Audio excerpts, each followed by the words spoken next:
hear something, Peggy? Huh? Hear what? I thought I heard someone yelling, or, I don't know, a howl. Forrest, is this a joke? No, I almost swore I heard something. Oh, and here I was thinking you'd finally started to ease up. You probably just heard some cats outside. Cats? You know, 4 legs, whiskers, tails, not dogs. I know what a cat is, but I mean, does Gallows Creek have a stray cat problem or something? Not since the rats moved in. Anyway, you ready to do the pre-flight checks? Seriously? Do we have to do these checks every time? And do you have to call them that? Reggie pays us to check the equipment before each show, and he pays us to call it a pre-flight check. But if you're sure you don't want to... Alright, fine. Let's get through this. Alrighty, this is your captain speaking. Really? Come on, let's have a bit of fun with it for once. Buckle in, folks. We're about to hit some tubular rents. Let's start with record playing. Okay. Grab a record, stick it on the player, and hit play. Easy.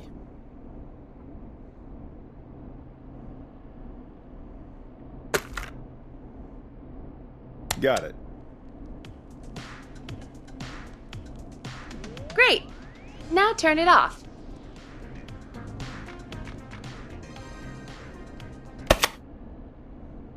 All right, up next, phone line buttons. Your captain will be waiting to take your call on line 1.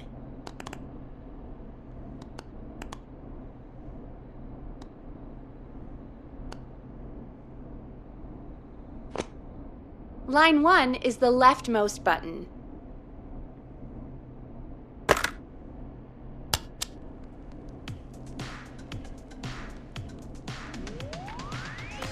In front of you to the left. Should be lit up, Forrest. All right, Peggy.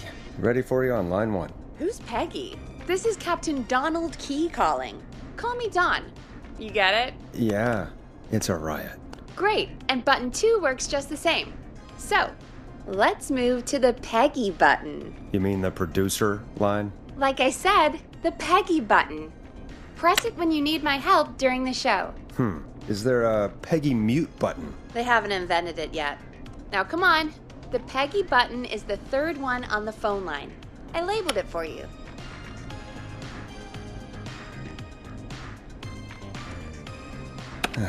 Press for Peggy. This is your brain, Forrest. Sorry I made you such an unfun turkey. I'm a turkey now, am I? Okay. Are we almost done? Sound blaster next. That's an easy one.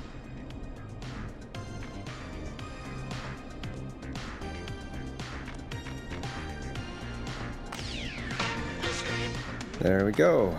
Always good for a cheap laugh. All right, we're almost done. Just the volume sliders left. These should let you affect pretty much everything. But let's test it with a record. Play a record and change the volume with the music slider.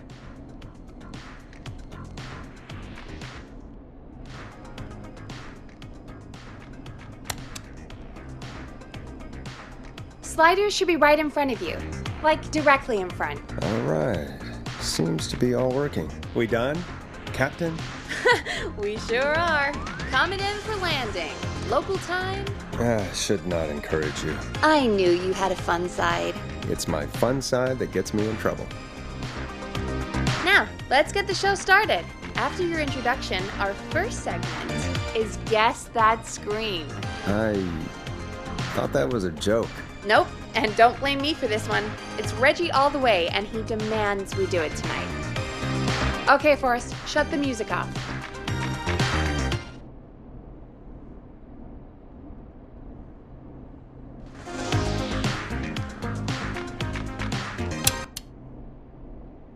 Okay, you're live in 3, 2...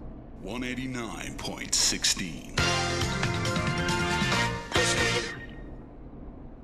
Good evening, Gallows Creek. This is your host, Forrest Nash, and you're listening to 189.16, The Scream.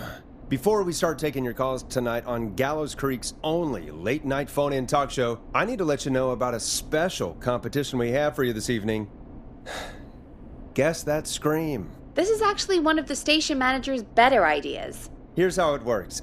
I'm gonna play you a scream, then you call and... Guess that scream. We need you to guess why they're screaming. Did they stub their toe, saw off a finger, or discover the corpse of a loved one? That's good. Now, Forrest, hit them with the tape. We'll play that scream in just a second. Listen close, and then call in to guess that scream. Peggy, what do you mean, play the tape? I used to have a tape guy do that for me. You're not in Chicago anymore, Forrest. Here in Gallows Creek, you get to be your own tape guy.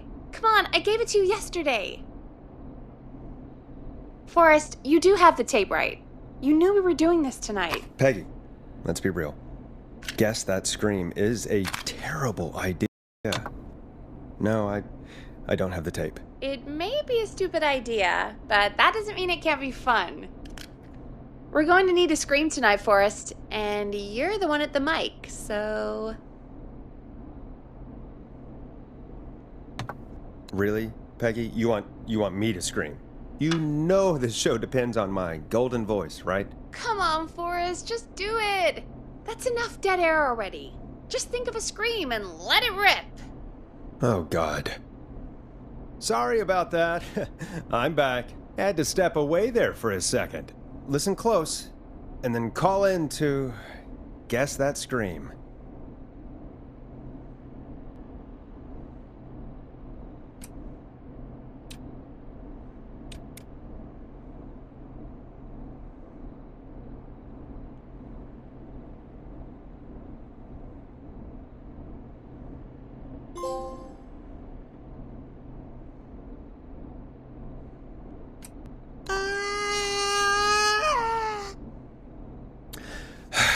Well, folks, there you have it. Call in with your guesses, and if you get it right, you could win 2 tickets to the amazing Maze and 1 free fried dough. Fried dough? Just call in at 555-239-KFAM with your guess. Now, here's some music while you get dialing.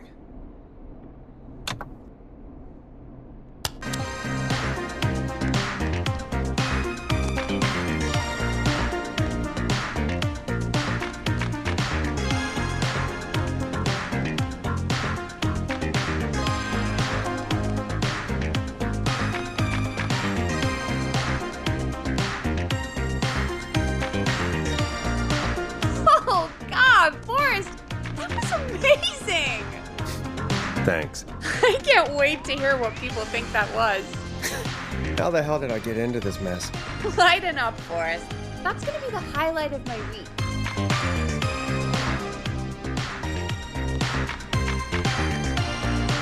Oh, Forrest, there's a call coming in. Time to turn the music off.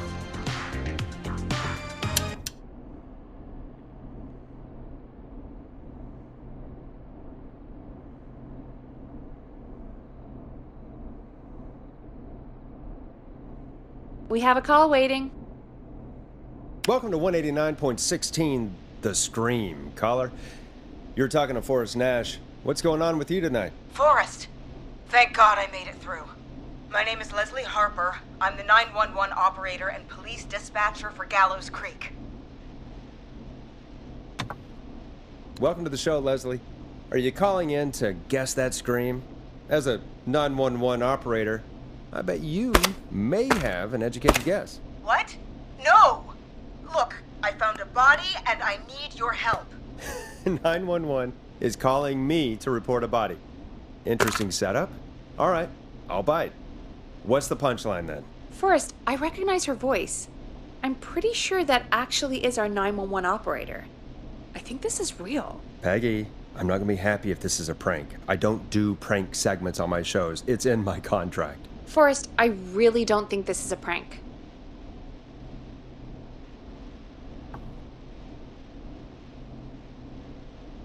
Leslie, if you're telling the truth, you should report this to the sheriff. What was his name? Sheriff Andrews or whatever? I'm at the sheriff's office right now. Wait, what? Sheriff Matthews is dead. What? Sheriff Matthews is dead? I couldn't get any response from the department. That's never happened before, so I came to the station and I found him. Oh, God, poor Sheriff Matthews.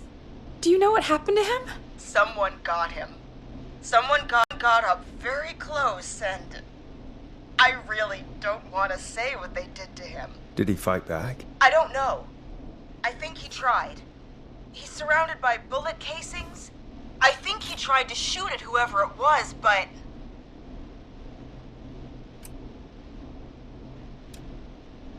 I don't understand. Where are the other officers? Do they know? Have they secured the scene or whatever cops are supposed to do? No. I checked everywhere. Deputy Martinez is here, but she's knocked out, tied up, and locked in a holding cell. I called you right after I found her. God. Wait.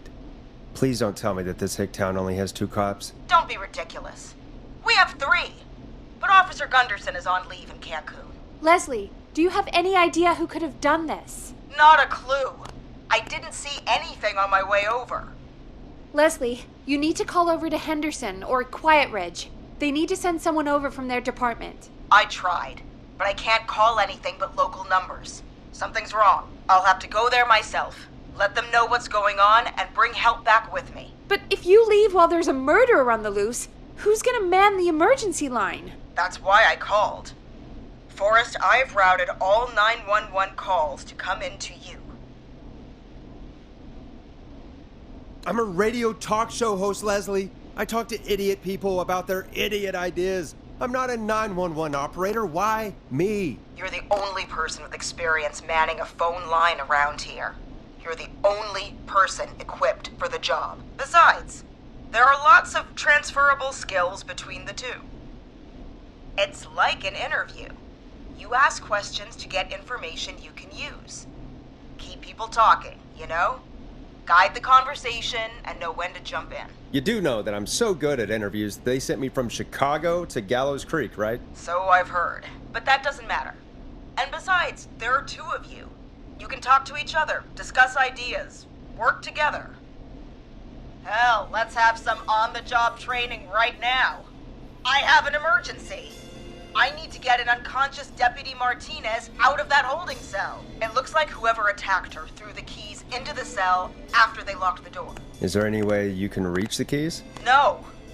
There aren't any bars to the cell, and the door itself only has a food tray slot. And that's too narrow for me to reach through. There's gotta be another way in. There's gotta be another set of keys somewhere in that office. Those can't be the only ones. Of course. Yes, there must be another set. Where might another set be? Maybe Sheriff Matthews had a set of keys on him when he... you know. I couldn't see any at a glance, but I didn't really look up close. 1 second. Oh, I think I might be sick. Sorry, Sheriff. I'm just gonna turn you over and... Oh. Please don't stare at me. Oh, wait. That might be them. I think I got the cell keys. Looks like Sheriff Matthews might have saved his deputy. Do the keys work? They do! Give me a minute to untie Deputy Martinez. I'll be right back. So far, so good, I suppose. How are you feeling, Forrest?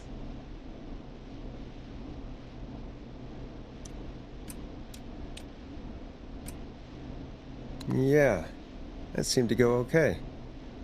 Maybe Leslie was right. Maybe we can handle this 911 business. That's the spirit, Forrest. I think you're right. Though, I have to say, I really hope this is the only call like this we get. Same. Come on, Martinez. There we go. Just gonna sit you in your office chair. We'll head to my car in a minute. I'm back. Deputy Martinez is still out cold.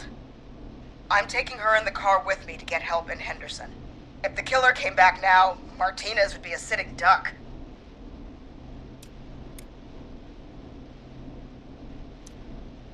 That's a good idea. We don't want to take any risk right now. Thank you, Forrest. You and Peggy just worked together like you did earlier. You can do this. Now I'll be back as soon as What? My car!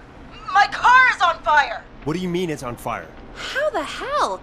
Did it just go up in smoke? What happened? Wait. What? No way. This can't... Well, Forrest, we have big trouble. What's happening? What's that noise? It sounds like whistling? Whistling? It can't be. Oh my god. I can see him, but he's dead, right? Right? But that mask, how the hell is he? Who, Leslie? Who? The Whistling Man! The Whistling Man? Who's the Whistling Man? He was a serial killer back in the 50s, wore that mask. But he's dead! He's... What the hell? Oh, God. Do you think he attacked Sheriff Matthews and Deputy Martinez? He's coming this way. Leslie, stay inside and lock the doors. Right. Shit, we need a new plan. My car's torched. We need to think. There should be police cruisers at the sheriff's office, right? Like, you should take one of those. Yeah, that could work. Let me check if Martinez has any... I'll just reach into your pocket there, Deputy, and... Yes, got him. Keys for squad car 3. I saw that parked out front when I got here. Nice one, Forrest. Good thinking. But, wait. How am I supposed to get us to the car? The Whistling Man is right there. The sheriff must have a gun, right? Can you see it? There was a gun next to him. Let me grab it. Shit. It's empty. He must have emptied it trying to defend himself. Are there any other weapons lying around that you could use? I didn't see anything earlier. Let me check Deputy Martinez's belt.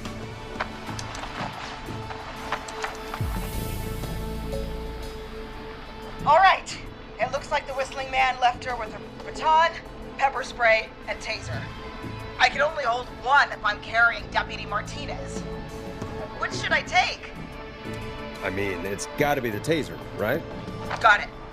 I'm just going to grab Deputy Martinez and then... Wait. Do you hear that? Yes, but just to make sure we mean the same thing, what do you hear? The knocking stopped. Everything's gone really quiet. Be careful. I don't like it. Me neither. But it's an opening, and I've got to take it. Okay, Deputy Martinez, if you can hear me, it's time to move. Just lean on me. Yep, there you go. Are you sure about this, Leslie? No time like the present, right? So, here we go.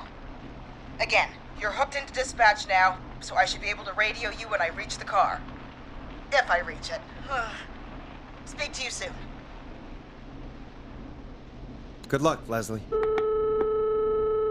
That's one brave woman. God, I hope she makes it through this.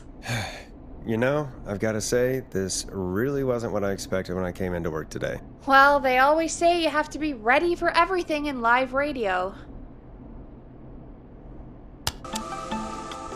Oh, I think we've got Leslie back on the line. I'm putting the call through. Hello? Forrest? Peggy? This is Leslie. Are you there? Over. We're here, Leslie. So I guess you made it to the car then. Over? Sorry about the CB chat. Old habit. But yes, we made it to the car. Deputy Martinez is in the passenger seat, still out cold. I don't see the Whistling Man anywhere, and I don't plan to wait for him. So I'm going to get us moving. Jesus! God damn it! Get back! Get away from her! Leslie, what's happening? The Whistling! No! Get off her, you son of a bitch! Yeah! Take that! Leslie, drive! Don't worry, Deputy Martinez. We're out of here. Leslie, are you two okay? Did you get away, or... Forrest, that taser? Definitely the right call. Oh my god, I can't believe we escaped. Well done, Leslie. You saved a life. Just another day for you. Oh my god, yeah. But let me tell you, I prefer doing it from your side of the phone. Leslie, how long do you think it's going to take to get help? Gallows Creek isn't Nowheresville, but it's pretty damn close. It's going to take a while, maybe 2-3 hours each way. Slightly less if I put my foot down. We'll do our best to keep everyone safe until then. Thank you.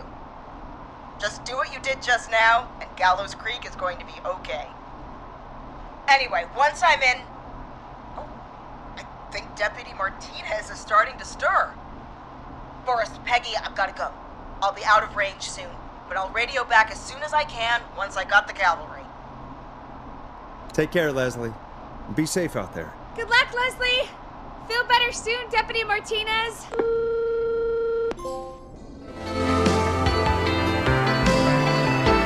Folks, you heard it here. We've got a killer on the streets of Gallows Creek tonight. Please make sure to stay safe. And Leslie, we're counting on you. We're going to get back to the show meanwhile. If you have anything on your mind or have any information about this Whistling Man character, then give us a call. We'll talk here on 189.16, The Scream. For now, here's another hit record for you all to enjoy.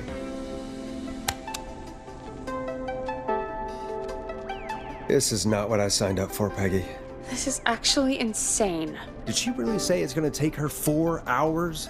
This guy's going to kill half the town in 4 hours. Forrest, that's not helpful. I know, I just... Who is this Whistling Man character anyway? He was a serial killer back in the 50s. Edward Marshall Mooney. Went around in a freaky mask, whistling, and killed about a dozen folks in Gallows Creek. No reason for it. No motive. He just did.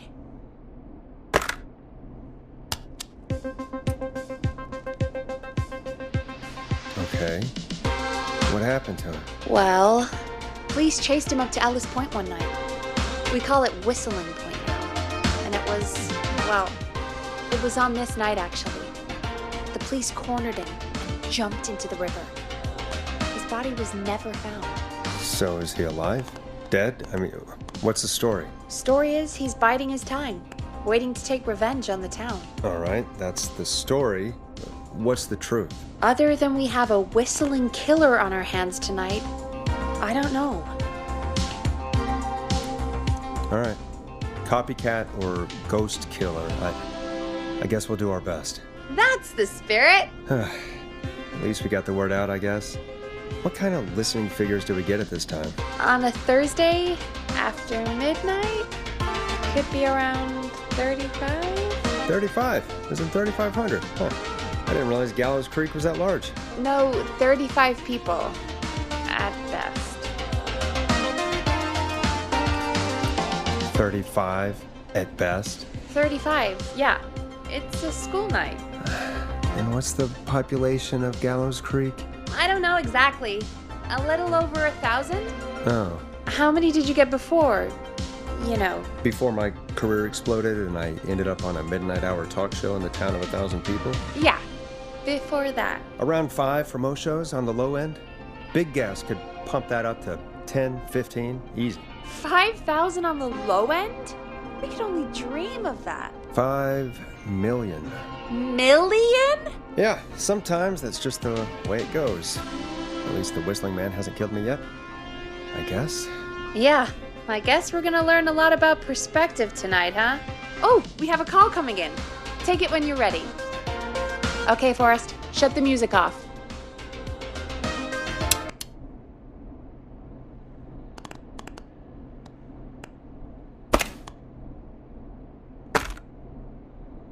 Hello, caller. You're live on 189.16, The Scream. Is everything, all right?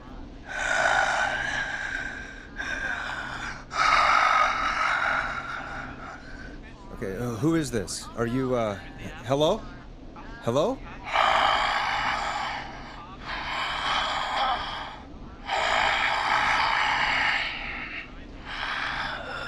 Okay, what's your name and why are you calling in?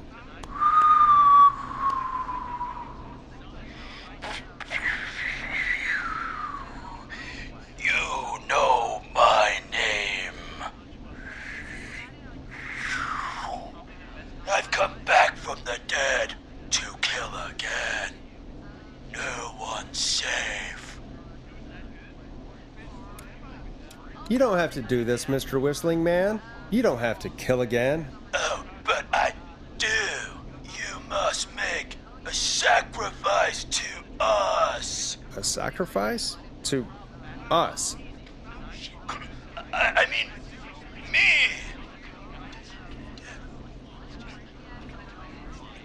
We want cheese-dusted pretzels.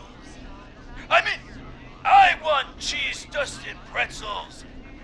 Or I'll cut your face off. Goddamn kids. I'm cutting them off. What? We also want a mega gulp. For anyone just tuning in, we do, in fact, have an actual killer out on the streets tonight. Anyway, this next one's dedicated to all of you staying inside with your doors and windows locked. Listen in to this next track from Late Night Lurkers, if you dare. Hey, the hell was that? Kids pretending to be a killer who right now is stalking the town? It's a thing. A thing? Ugh, kids around here. They pull pranks pretending to be him. By pretending to be this Whistling Man character? They think it's funny, but it's not. It's not funny at all. And there's no chance that our Whistling Man was just a prank. That Leslie... No, that's real. Christ. Let's stay positive. We still have a show to do. We already have another caller on the line. All right, let's do this. Hello, caller. You're live on The Scream with me, Forrest Nash. What? I dialed 911. I need the sheriff right away. Okay, right. Well, I'm filling in for 911 tonight. What's your name and what's your trouble? My name is Sandra Sharp, and I need the cops now. I'm sorry, but the cops aren't coming. Leslie's on her way to Henderson for help. What? God. Listen, you've got to help me then. I drove to the edge of town for a jazz run, and now some psycho dressed like the Whistling Man is after me, knife in hand. Oh, God. It's actually happening. Where are you now? Did you escape to somewhere safe? Oh, I did, baby. I jazz ran all the way to my car and nothing flat. But I dropped my keys somewhere along the way. I never locked the door, at least, so I've got a place to hide, but I can't get moving.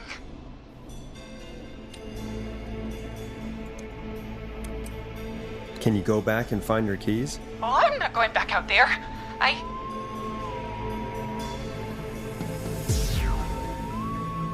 Oh, shoot. Oh, he's back. Look, I don't know anything about cars, but I gotta start this engine without the keys, and you're gonna have to help me. Wait, I don't... If it helps, I've got a toolkit buried beneath my spare sweatbands. I'll call you back when I find it.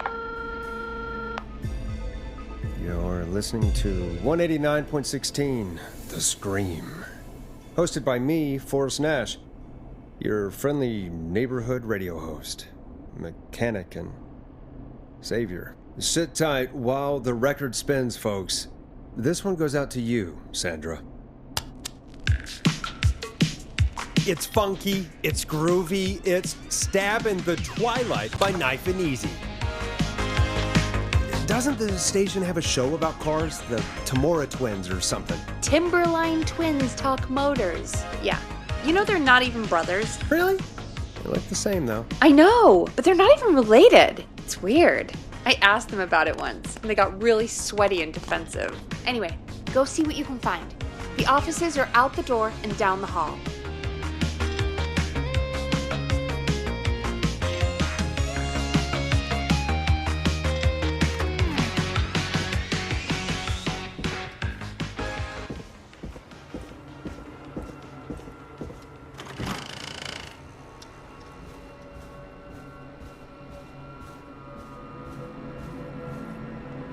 Now this has to be important.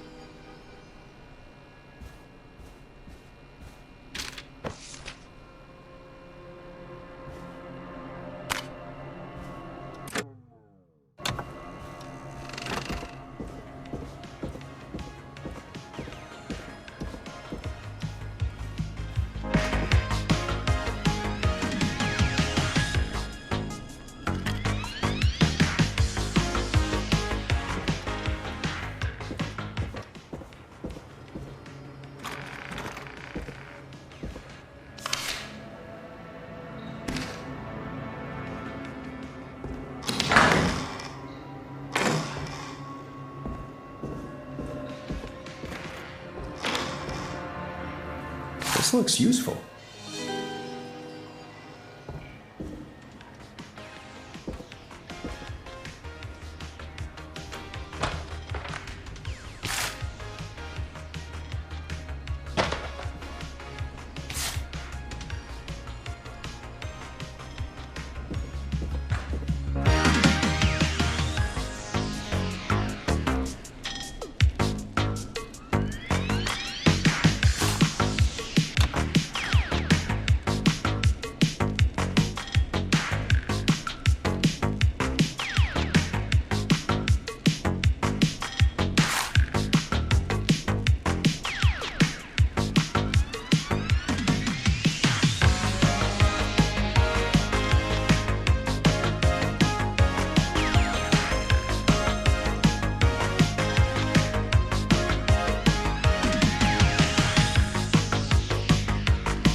Find anything? Yeah, I found a magazine about hot wiring cars. Well, that sounds perfect.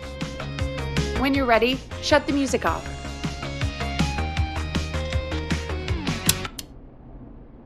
Color on line 1. Thanks, Peggy.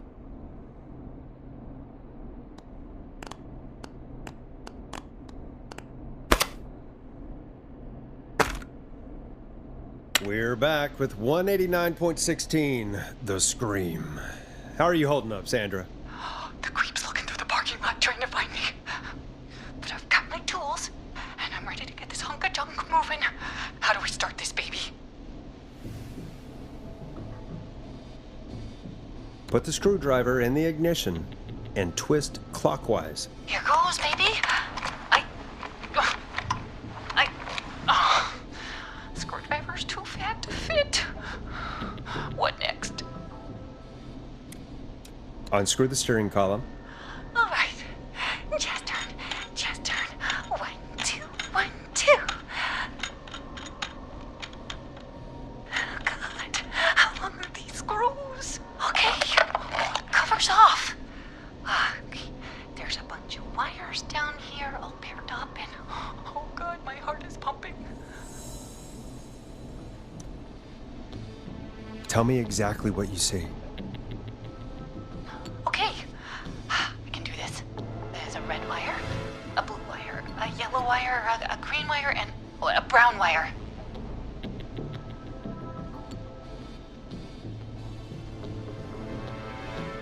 What's the serial number on the steering column? The number is 576-894-30.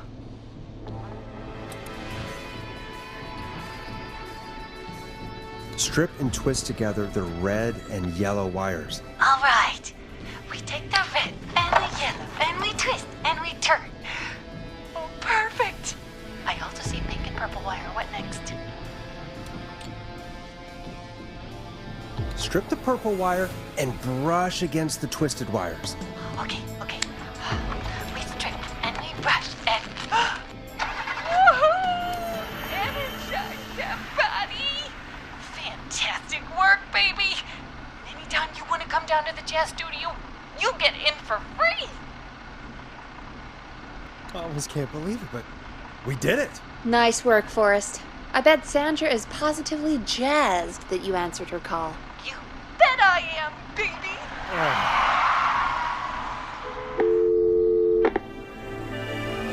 We did it, Forrest!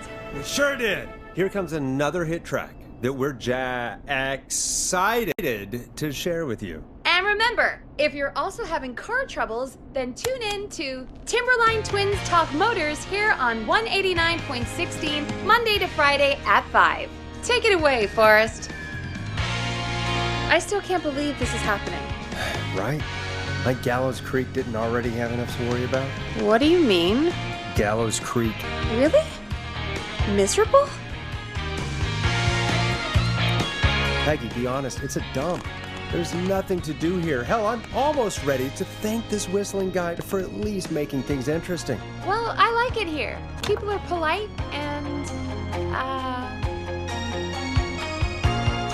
friendly, usually, if you get to know them.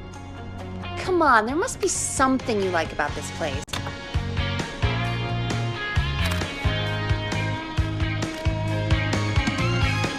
guess some folks have been okay. You're not terrible after a while. Not terrible after a while?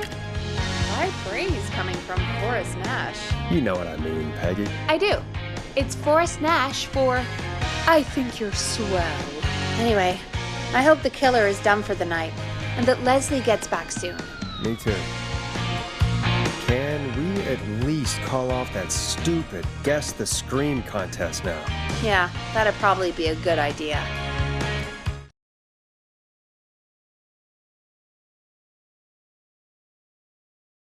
Caller on line 1.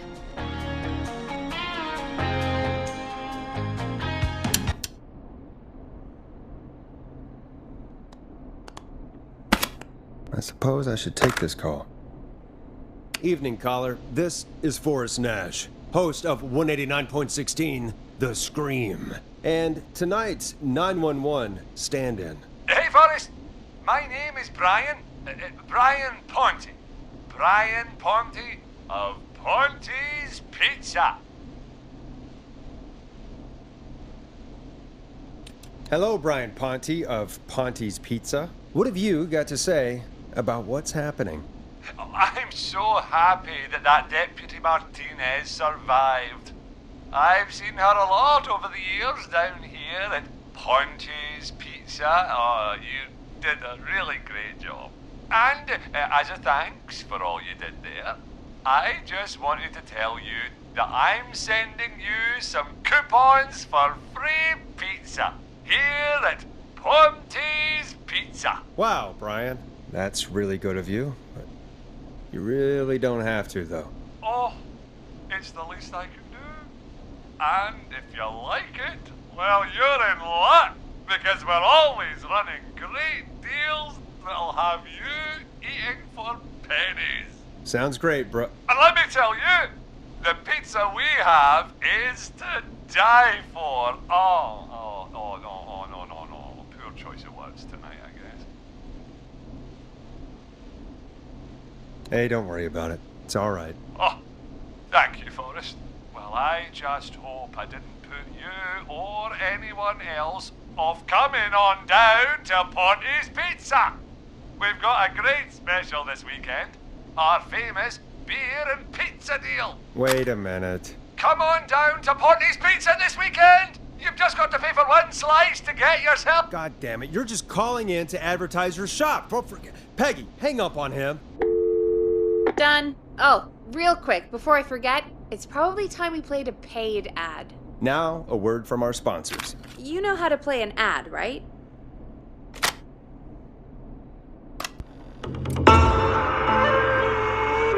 Sure. Done. Do you seek ancient wisdom? Do you want to double your power? Are you ready to unlock your inner warrior for only $24.99?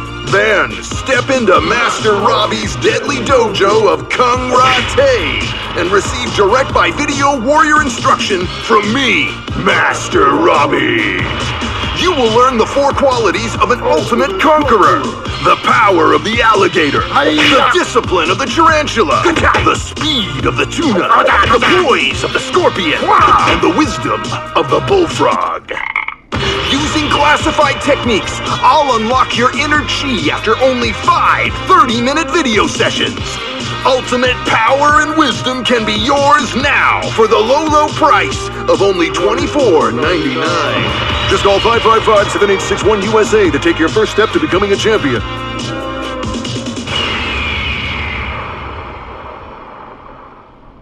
Never forget the element of surprise! If you buy today, you'll receive 2 additional VHS tapes, the Tornado Technique and Karate Lovemaking.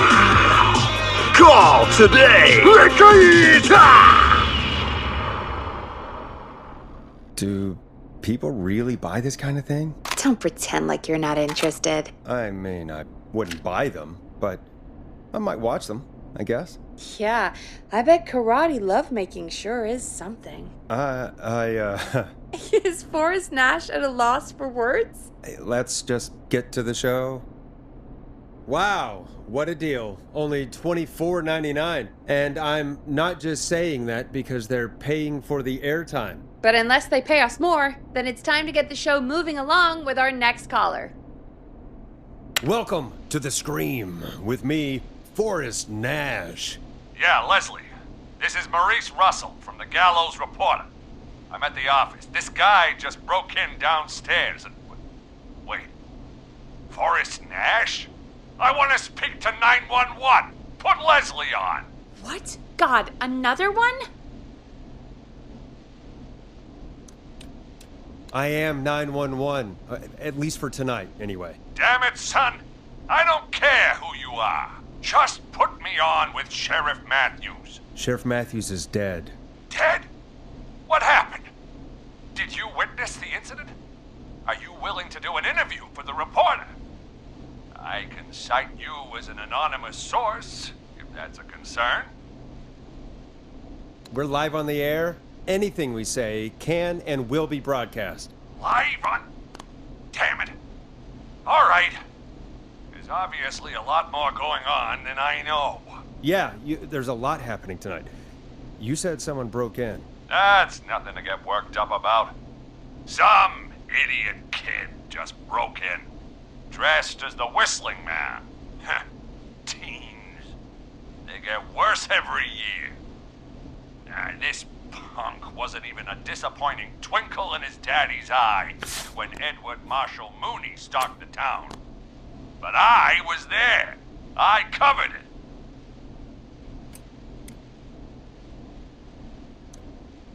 Maurice, I don't know what's going on, but he's back. The Whistling Man is back. Don't be an ass, Nash. Every year this happens. They think it's funny. Not a big deal, old man. But they didn't live through the terror 30 years ago. Anyway, I know for a fact, Edward Marshall Mooney is dead. I don't know who I'm looking at on the security monitor. But if he killed Sheriff Matthews... Where are you now? I'm in the boardroom, upstairs. We got security cameras all around the building. You can watch them on any TV set here. And there's a set in the boardroom.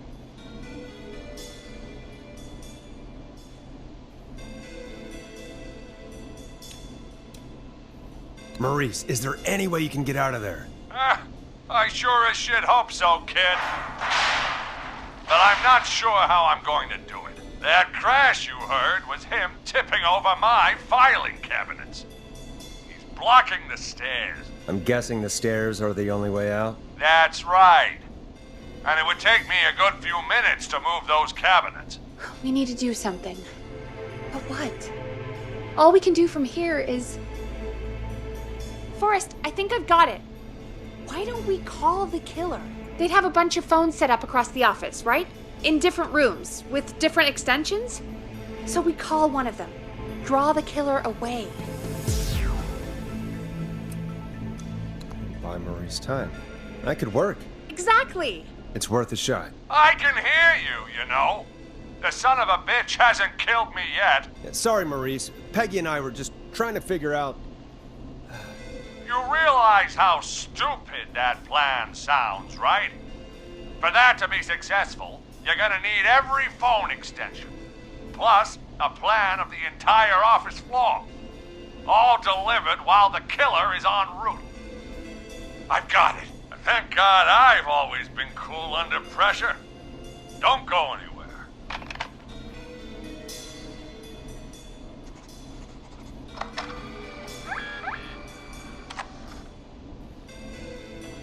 You don't think the killer got him, do you? Mr. Russell. I'm here.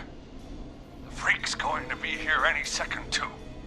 Go check your fax machine. Don't let me down.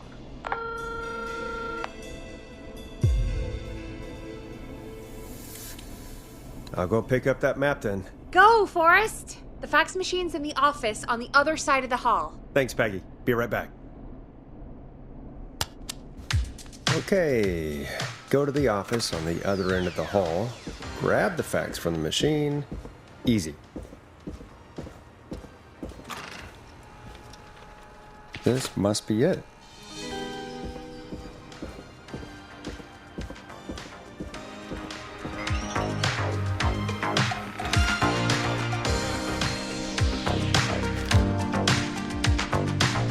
Hey, did you get the fax? Yes, I have. Mr. Russell, you still with us? I am. You get my fax? Yeah, I got it right here. Good. I knew you could at least manage that. Okay, folks, we're back on the line with Maurice. Let's see if we can help him avoid the Whistling Man. Here's the situation. The Whistling Man searched every room in the hall leading up to the boardroom. And now, he's in the office next door. It's now or never. This plan of yours better work. I'm ready on my end, Forrest. Again, we want to draw the killer away by dialing an extension number, and then move Maurice somewhere safe. So, what extension should I call? Call the kitchen. The extension is 02. Got it. I'll put the call through when you're ready. All right, Nash. Where do I need to go? You're moving to the archives. The archives? That's just across from the kitchen. It's going to be tight. Are you sure, Nash? I'm sure. I'm ready to place the call. Are you ready, Mr. Russell? Don't have much choice, do I? Make the call. Yes, sir. Calling now.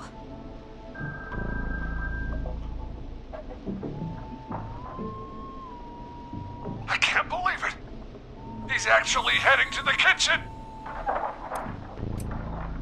It was all Peggy's idea. Credit goes to her. Don't mention it. The coast is clear. I'm shutting off the TV so he won't see me on the security cameras. Then, making my move.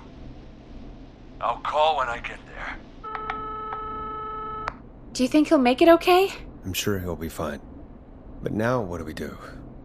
We gotta find some way for him to get past that barricade. What do you mean? I don't think calling the Whistling Man is gonna buy Maurice enough time to move those cabinets. We gotta think of something else. Yeah. Maybe we could... Oh! Call incoming. You ready? Ready as I'll ever be. Put him through. Alrighty. Mr. Russell, are you there? By the skin of my teeth I am. He came out of the kitchen almost as soon as he entered. Thank God I made it in here just a second before. The killer already searched the kitchen. He probably didn't have to look around much. Did he see you? Are you safe for now? He didn't see me, no. Let me just check the security cameras to see where he went. Looks like he's heading towards the cubicles. We have enough intern desks to keep him busy for a little while. I'm not out of the woods yet, though.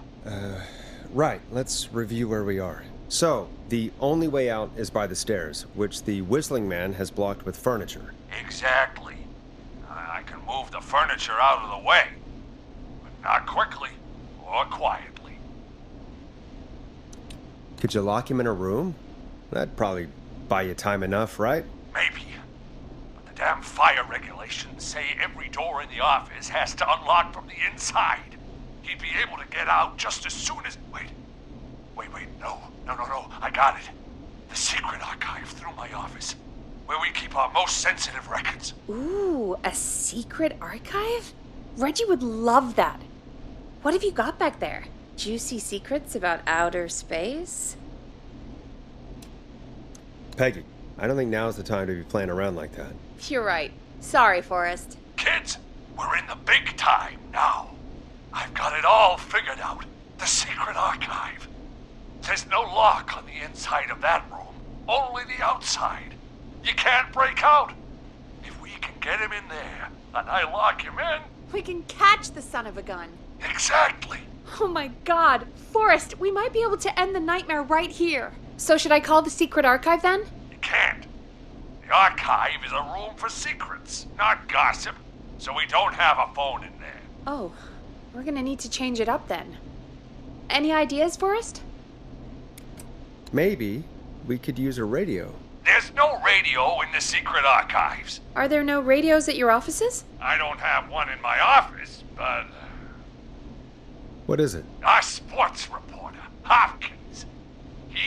has a little portable radio he never turns off when he's here.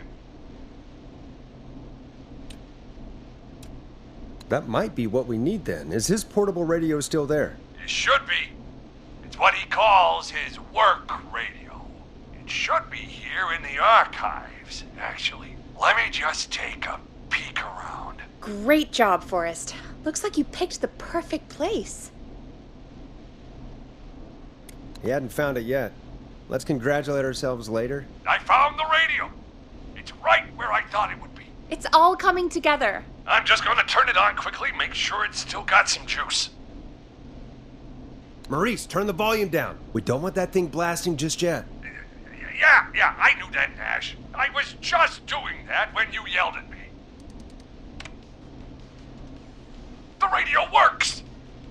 If I make it out alive, Hopkins might just get that day off he wanted. He's earned it. Let's do it for Hopkins, Forrest. Wait. Ah, God damn it. If I can't have this stupid thing turned up, how am I supposed to draw the killer? I can't be in the room when it's on, or I'm dead. You just... Oh, that's a good point. But wait, we're the radio. We can just be quiet until you're ready. If you can do that, then... Yeah, sure. 189.16, I know that's your station number. But a good editor always double checks. Can you confirm that? You got it. 189.16. Good. I've got the radio on silent, but I'm tuned in. Now, I just need to get to my office. Sounds like we need to make another call, Forrest. Where should we send the killer? Call the boardroom. The extension is 04. That might work. The boardroom is fairly close to the editor's office, but we haven't seen the killer go there yet. Are you sure? I'm sure. Make the call. Okay, calling the boardroom now.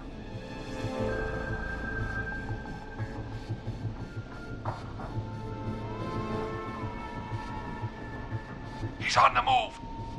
I'll call you guys from my office in a second. Looks like we're almost through this nightmare. Any idea what you'll say to draw the killer in? I'm gonna do my best impersonation of Maurice. I think that'll draw the killer in. What's your Mr. Russell impression? I think I gave that masked freak the slip. What a great plan this is, Pearl! I'll give you an A for effort. Ooh, call coming in. Here we go. I'm here. The radio's set up in the secret archive. Just give me the signal, and I'll turn it all the way up. Where will you hide in the meantime? Good question. It's under my desk, but, you can see under it. I've got a big cabinet, but, that'll take me a second to get into. Anywhere else? Not really. There's the secret archive itself, but that's where the killer's going. I could try the cubicles, but they're pretty far away. Your judgment has kept me alive so far, Nash. What do you reckon? Hide in your cabinet. All right. Well, this is it. I'm going to go turn the radio up to full blast now. Don't say anything until I've had time to hide. You got it? We know the plan. You can trust us. Here we go.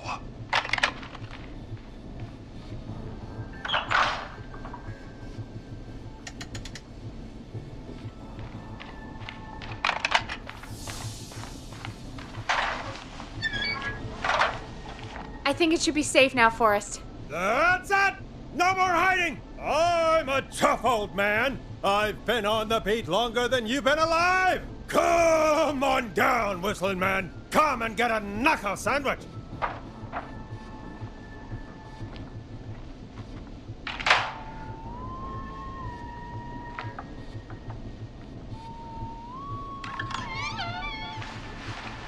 Listeners, this is Forrest Nash of 189.16, The Scream.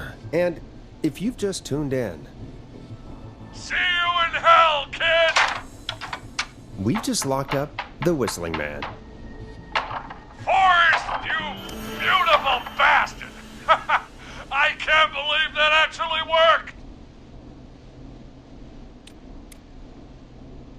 If I'm being honest, I can't believe it either. Thank God it's over. I'll be off now. Gotta get out of here. Write up a few notes. Call a few friends. I'd feel safer waiting for the cops to come grab this freak with some company.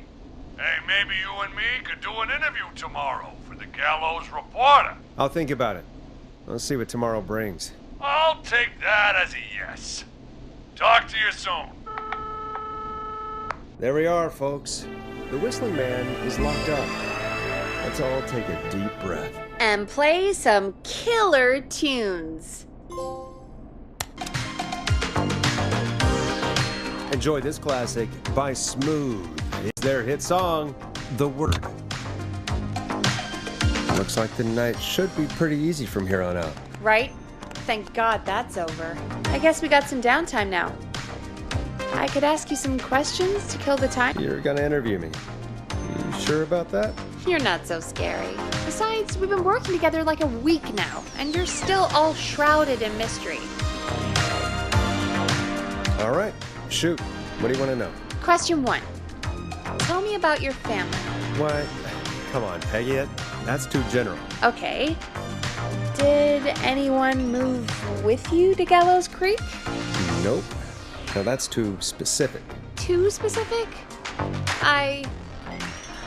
Do you have any siblings? I don't. I'm an only child, and my folks are dead. Oh, I'm sorry, Forrest. No, it's okay, Peggy. That's how it goes. Anyway, what about you? Any siblings? Your mom and pop still around? I thought I was asking the questions. You were. I'm just making conversation now. Oh. Well, my folks went the same way as yours. Oh. What happened there? My dad walked out when I was about 13. He'd been a wreck for a while. Then he got himself into a wreck. Well, that was Dad. Mom didn't take it well. She remarried pretty quick after that. She wanted to forget Dad so bad, she even made me take my stepdad's last name. So I'm Peggy Weaver now. Anyway, Mr. Weaver got sick one day, and my mom didn't last long after he went. I'm sorry to hear that, Peg. Don't call me Peg. Yeah, sorry. I was just trying to be... It's okay, I know. I'm sorry. I'm defensive about that name. Any siblings? Funny you mention that now. No, not anymore. I had a sister, but I haven't seen her since before my dad. Hold on. Someone just rang the door buzzer. What on earth could someone want at this hour? I don't know. Do you want to go check it out? Me? You sure you don't want to go? I can't leave the booth while we're on air. One of Reggie's K-Fam regulations. I'll pass you the key to the stairs. Gee, thanks, Peggy. The buzzer's on the front door. See you in a bit.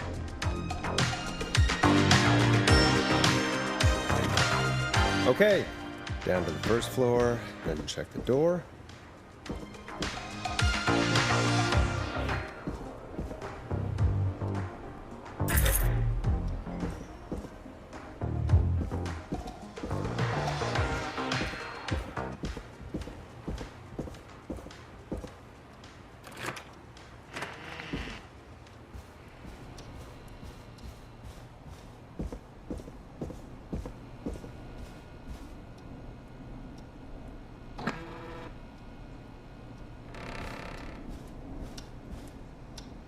Nice.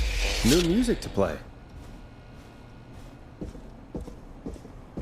A tape. Play on air.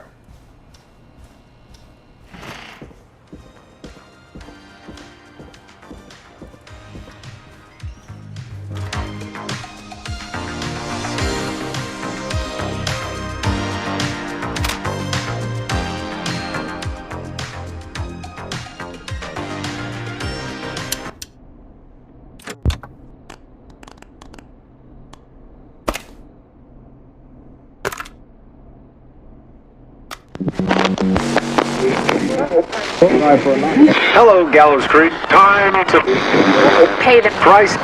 Time to pay for lives. time to Sit there. I will punish you. I'm going to enjoy this. I did not enjoy that. What the hell was that? Oh, Forrest, we're still on air. Say something. Folks, Folks, the tape you just heard was passed through our door only moments ago. I don't know how or why that came through our door with the killer locked up, but be careful, Gallows Creek. Stay home and stay safe. Give us a call if you need help. You can get us on 911.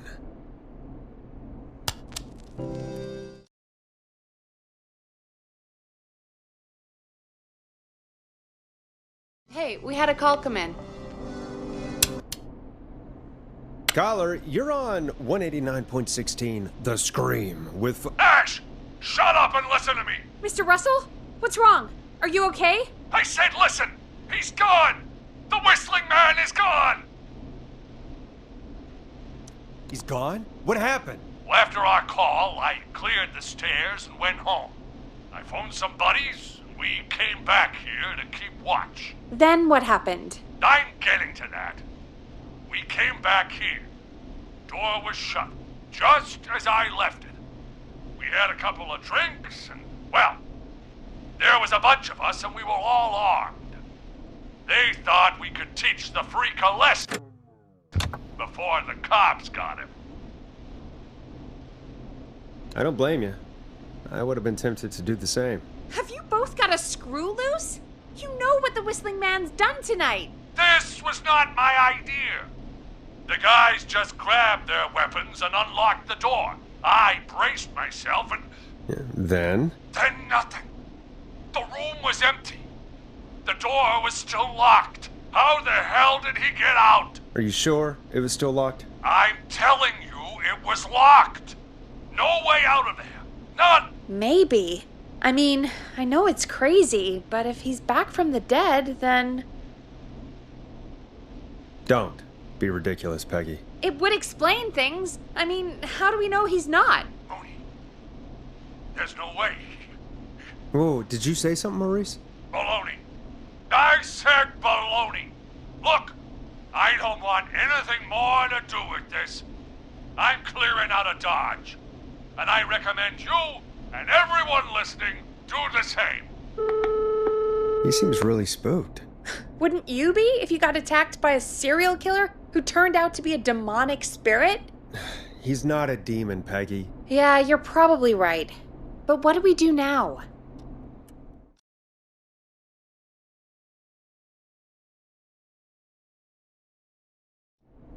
Thank you again, Mrs. Mackenzie, for the helpful tip. The bagger at the grocery store cannot whistle. We'll remove her from the suspect list. Let's go to a break. I need you for a second. All right, folks. We need to take a quick break. This one's for all those folks out there keeping the hatches battened. The world-famous annual Gallows Creek Harvest Festival is back! We got it all out on Giblet Field. We got the Little Miss Harvest Pageant, Princess Harvest Pageant, Harvest Queen Pageant, Cotton Candy, Corn Dogs, Cornhole, Corn on the Cob, Crokinole, Country Music, Can Jam, Play a Jams, record, Jellies, Forrest. Jamborees, Juggling, Roller Rickies, Roller Disco Lessons, Praying. We got baby crawling, balloon popping, balloons for sale, beard contest, horseshoes, hayride, hay toss, hey you there, safe donkeys and ponies, apple bobbing, firearm, fireworks, funnel cakes, fried dough, seed spitting, sand licking, cracker cramming, and cat shop. And fake tattoo, face painting, puppets, petting zoo, amazing maze, square dancing, story swapping, spelling bee, quilting bee, and sewing circle, pie eating, lawnmower racing, hot dog eating contest, flower contest, and of course our famous gourd measure-off. The festival is Dead brought air to you isn't by fun, Mayor Linda Forrest. Cartwright, sponsored by Gallows and Sons Factory, and dedicated to the memory of Garrett Miley, tragically taken from us last festival.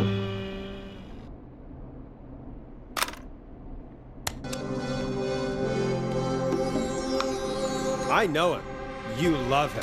This is Roddy Snatcher with his new single, Final Breath. All right, Peggy, what's up? I pushed a cassette under my door. Go play it. Sure. Just go get it.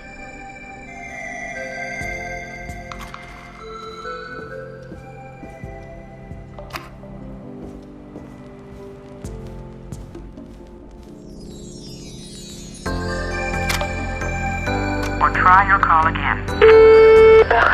Straight to voicemail? Right, My I've got God. it. Are Did we there forget any an ad or professionals at something? KFAM? I don't know. It was buried in my work mail. This is Gina Franklin. See what I'm it calling says. because your backwater station Play has me not ASAP, honored our agreement. off We air. gave you It's Mr. Reggie's Snatcher's handwriting. newest single, The I Kind wrote it in purple.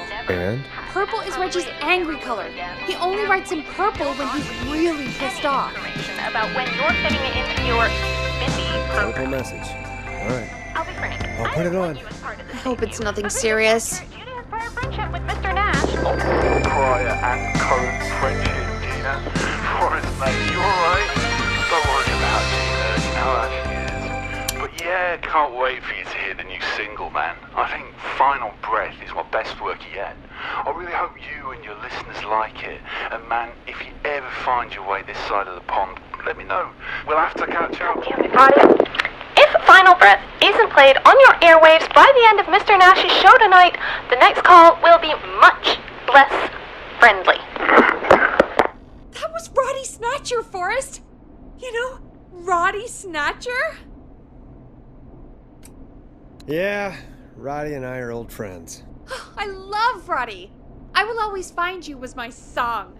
I wish we still had it in rotation. Oh my God, I can't believe you know Roddy Snatcher. And I can't believe you didn't tell me he sent you his new single. We have to play Final Breath. Where is it? I found it earlier, hidden away at reception. Ugh, why didn't Barbara say anything? I mean, well, if that fiasco last Friday about the missing Knife and Easy track is any indication, folks at KFAM aren't against hoarding station music for personal use. I think we're still missing a few tracks, actually. Well, we have it now. Let's put it on.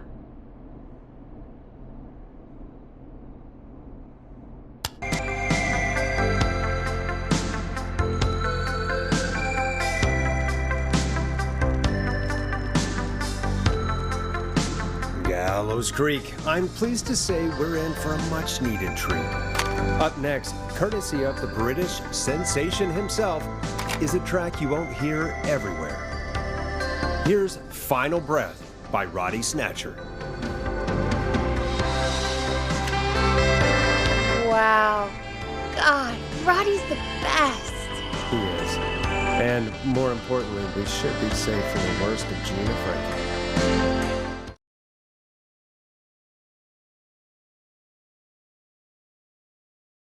I think that's every time I've seen him live. Peggy, you just talked through the whole song. Oh, whoops. It's okay. I can just play it on loop later. Oh, shoot. I just noticed we have a caller waiting. I really hope it's nothing serious. Evening, caller. This is Forrest Nash, host of 189.16, The Scream. And tonight's 911 stand-in.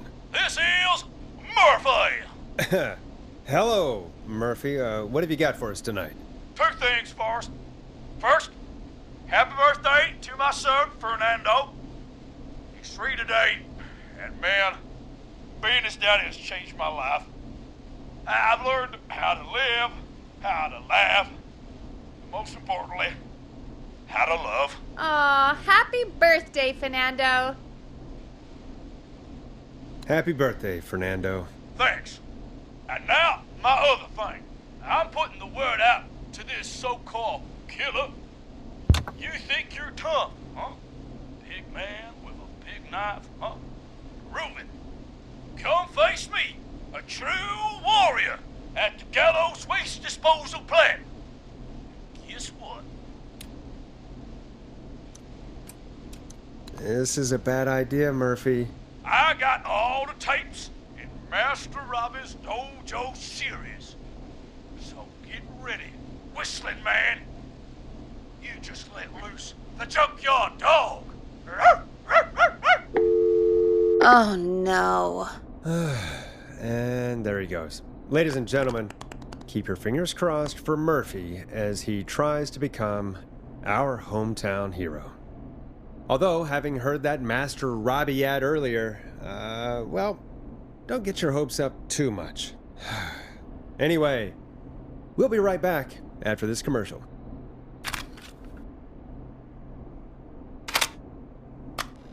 Teddy Gallows Jr. is a family man, a devout Christian, and a proud patriot. Teddy Gallows Jr. is Gallows Creek. Like his father and all his fathers before him, Teddy Gallows Jr. has worked hard to create jobs, improve infrastructure, and make Gallows Creek a good place to raise a family. Unlike current mayor Linda Cartwright, Teddy Gallows Jr. lives in Gallows Creek. He's our neighbor, and he stands with our neighbors. Like Sheriff Matthews, who, after years of keeping the peace, Mayor Cartwright is trying to force into early retirement. Teddy Gallows Jr. doesn't believe in keeping a good man out of a job. Teddy Gallows Jr. believes in the American dream. Does Linda Cartwright? Help Teddy Gallows Jr. keep Gallows Creek a good American town. Help him become mayor. Take a swing for Gallows Creek. Vote for Teddy Gallows Jr. My name is Teddy Gallows Jr., and I approve this message. God, what a jackass. 100% grade A asshole. Linda Cartwright isn't super herself, but she's not... Yeah, we don't have any more of those ads to air tonight, do we? No, just the one. Good. I have to ask, though, take a swing for Gallows Creek? He set the home run record for Gallows Creek High. Of course he's one of those guys. Yep, he played lots of sports back in the day, and he never lets anyone forget it. Right. Let's just get back to the show. Well, folks, hearing that reminds me that every vote matters. That ad really made me want to take a swing at Teddy Gallows. You mean take a swing for Teddy Gallows? Yeah, sure. Let's find out from our next caller who's got their vote. We got a caller. You know what to do. Hello, caller. You're live on the stream with me, Forrest Nash. Who's there? Who is this? Hello. Are you still with us? Forrest? He called me? That horrible whistling down the phone. He's coming for me? Jesus. Okay, listen, caller. Don't panic. We've done this a few times now. We can help you. A few times already? So, you saved them, or? We sure did. You're in safe hands. Okay. We're gonna help you. Can you tell me your name, caller? I'm Dr. Sullivan. Virginia. Sorry. Take some deep breaths, Virginia. You're gonna be okay. Please don't let me die. I won't. Just calm down. Tell me where you are right now. What's your address? Oh, God.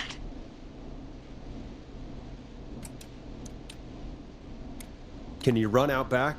No. What if he's outside, waiting for me? Oh, God. Maybe you can hide in your house? He'll find me. I know he'll find me. Is there a neighbor you can call for help? No. Everyone's away tonight. There's just a fraternity down the street. You live by a frat house. Yes, they're having a party. That takeout coming in all night. Lawn covered in beer cans. They're getting wasted. And I'm about to get... Oh, God. Virginia, what's the name of the frat? Oh, God. I can't think. I can't. Any idea what the frat might be, Peggy? If I knew where she was, I might know, but... Wait, the takeout!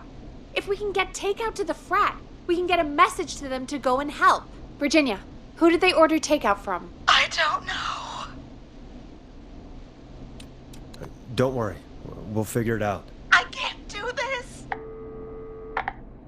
Well, folks, seems like our Virginia hung up. While we try to figure out what takeout to order, here's some music for your own midnight snacks.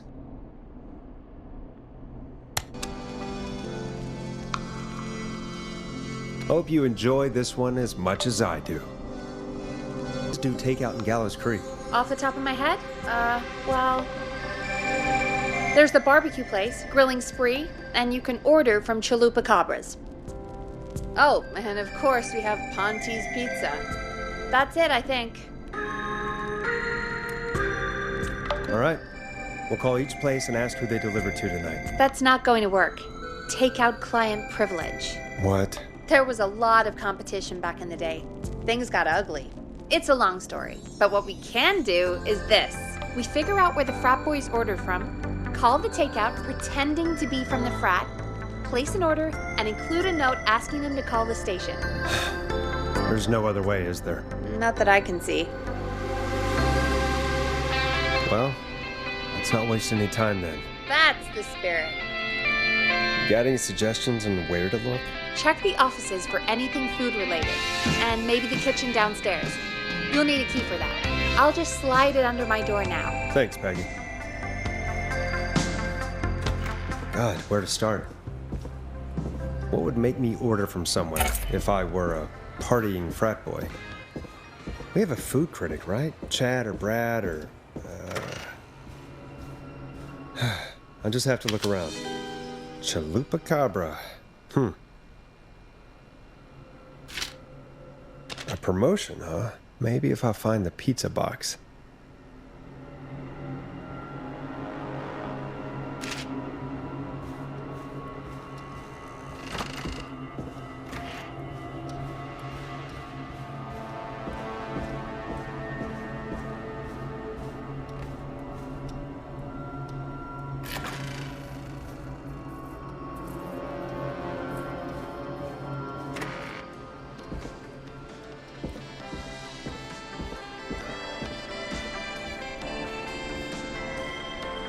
Nice. New music to play.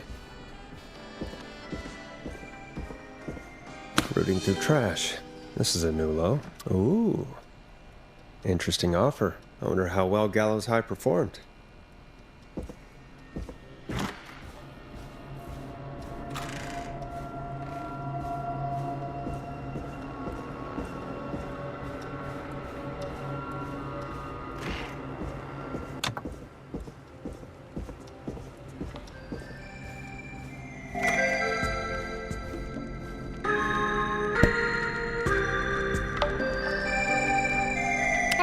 Find anything useful? Yes, I have. That's great. Are you ready to get back on the line? Let's make the call. Okay, Forrest, shut the music off. Okay, Forrest, what'll it be? Call Ponte's Pizza. You got it. Ponte's Pizza is on the line. Ponte's Pizza! May I take your order? Fratman calling. We're in major need of foods for dudes. May I take your order? I need some garlic bread. I need the bread. Can do. Where do you want that delivered? Same place as before, you know. The frat house. Got it. And we'll have that over to you right away. Oh, and one more thing. Can you add a note to the order that says to call K-Fam? K-Fam? Oh, consider it done. The folks at K-Fam are huge fans of Ponte's Pizza, you know. I should really call them and let them know. And now we wait. We should put a song on. Agreed. This one goes out to our delivery workers.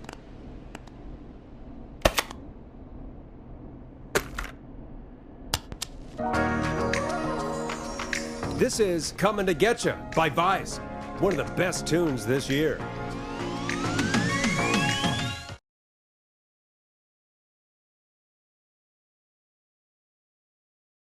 Which of the takeout places would you order from? To save Virginia? No, where would you actually eat? Oh, I mean, they're all pretty equal. You mean equally good? Yeah, not Ponte. He's not Ponte. Right. So, between Grilling Spree and Chalupa Cabras. I mean, it depends. Do I want a plate full of meat Or do I want really, really good nachos? It can change depending on the day, you know? Yeah, fair enough. Maybe I... Hold that thought, Forrest. We've got a call coming in. Time to turn the music off. Hello, caller. You're live on The Scream with me, Forrest Nash. Hey, this is Fratman Plunker. We got some garlic bread and a note to call this number. Yes! Plunker! This is Forrest Nash from 189.16, The Scream. And... Is this Goose? Oh, man.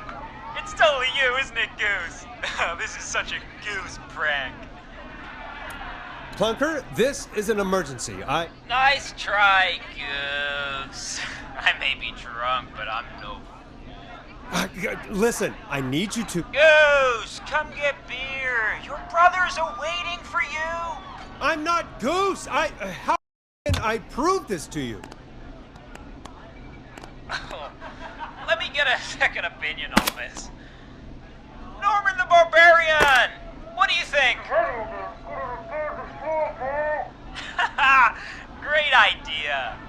Norman the Barbarian says only the Radio Man can control keys. So, play us the flow. Wait, really? What? The flow?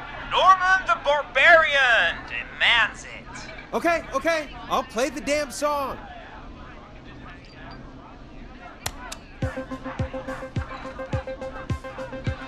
Oh, shit. Okay, Radio Man. Got my attention. What is it? Thank God. Listen, we've got to get over to your neighbor's house. All of you. Just... Say no more.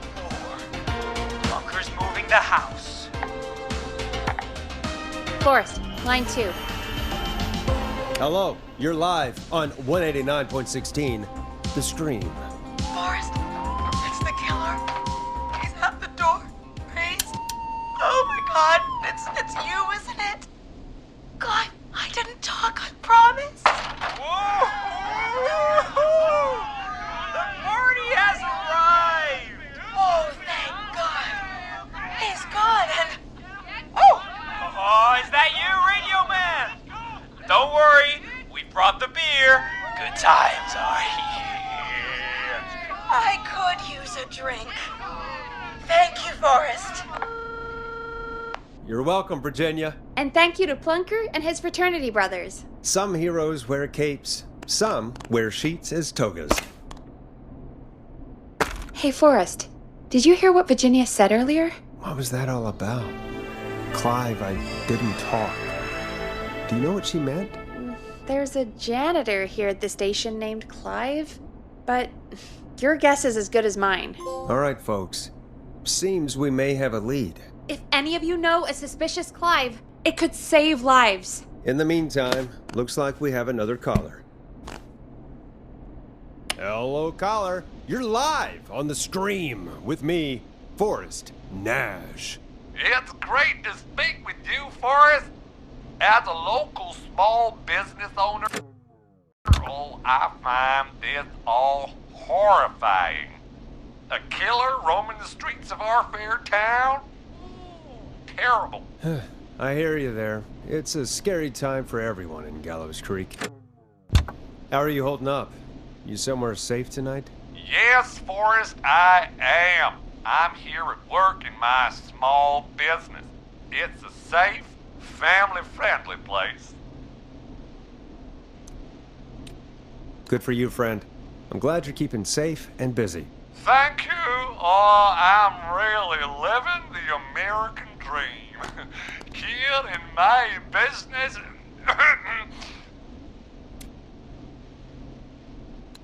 What is your business anyway? Oh, well, I'm not really big on promotion, but since you ask, it's Ponty's Pizza! The best and only pizza place in town! Come on down and get yourself a cracking deal on our 2-for-1. God damn it, Ponty, no! No free ads!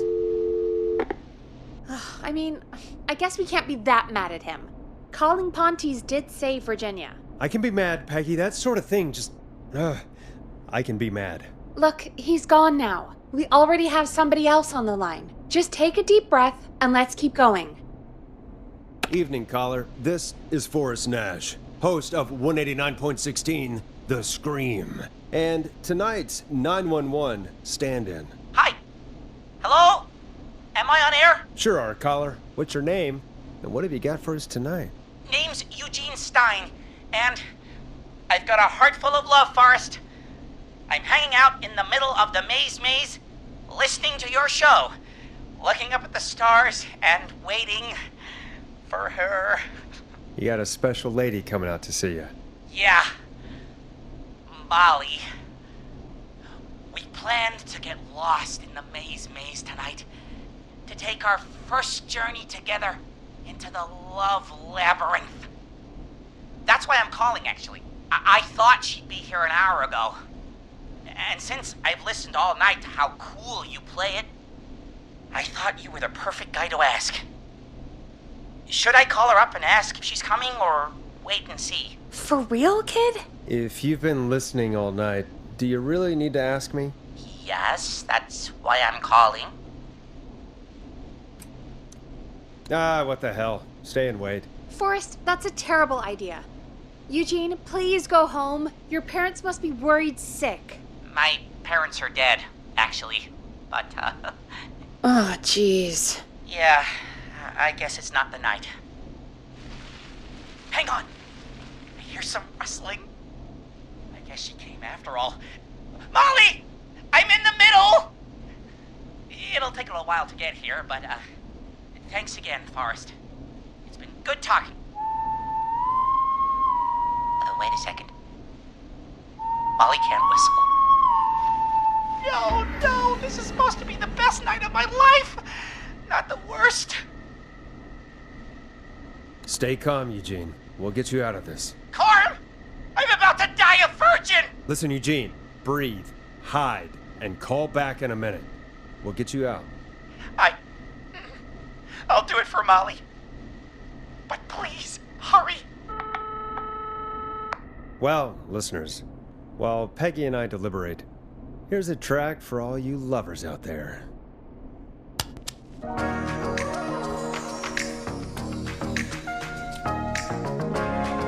You're gonna love this next track. How the hell am I supposed to get him through the maze? You know Barbara, our receptionist? She's a maze fanatic. Shame she isn't here. I was supposed to go with her last week, but she changed her mind. Why'd she change her mind? She went with that jerk Brad instead. Does everyone in Gallows Creek go on dates in the maze? A lot of folks do. There's something nice about getting lost, I guess. And besides, there's not much else to do here. Maybe we should call Barbara then, if she's so big on the maze. We could, but I don't actually know her number. But she probably has maze stuff somewhere. Go and see what you can find. That'll hopefully be enough. Which one is Barbara again? Barbara! You know, Barbara! Forrest, I've seen you speak to her. Help me out, Peggy. She's the receptionist. Sits at reception, never does any work because she's talking to Brad all day. Ring any bells? Right, yeah, sorry, I guess it's just the stress of... No excuses. Just go and find something to help us.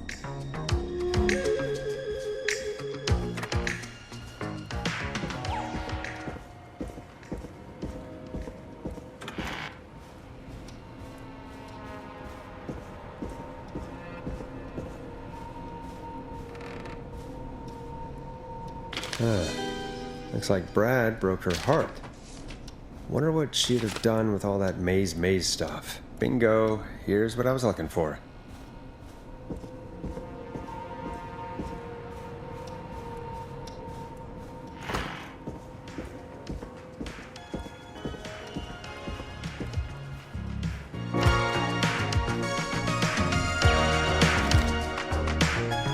Any luck? For Eugene? Yes. For Barbara? No. Brad canceled the date, so Barbara left her tickets and a map for the maze behind. Barbara can do better then. Never mind. Let's save the kid. Eugene called while you were away. He's on line 1. Welcome back to 189.16 The Scream. I hope you lovers like that track. And I hope we can help our lover in the maze. Eugene, you're back on air. I'm lost, Forrest. I just ran and I don't know where I am. I'm at a crossroad, facing a tractor statue. There are hay bales painted gold on my right. Go left.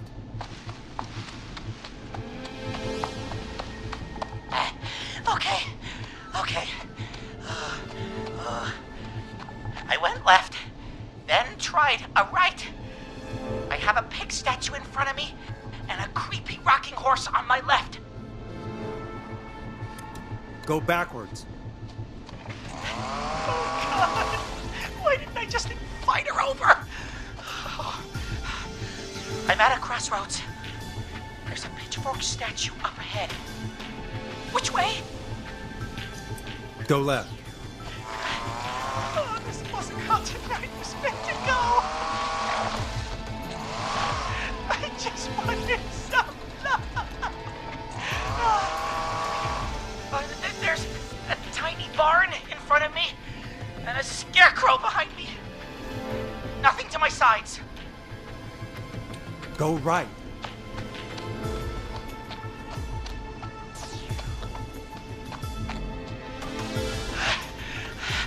I can't run much more. I just passed a corn silo. Didn't see anything else.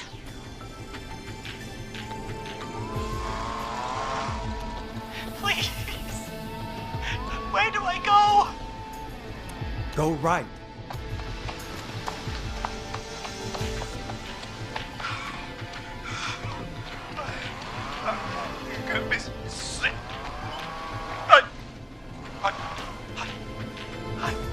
I'm out. And my bike's still here. Oh, thank you, Forrest. I love you, Molly! That was tense. I think I held my breath the whole time. I think it went pretty well, all told. I think you're right. By the way, why do you think Molly missed their date? Do you think she's okay? Unfortunately for Eugene, I think she probably never left home.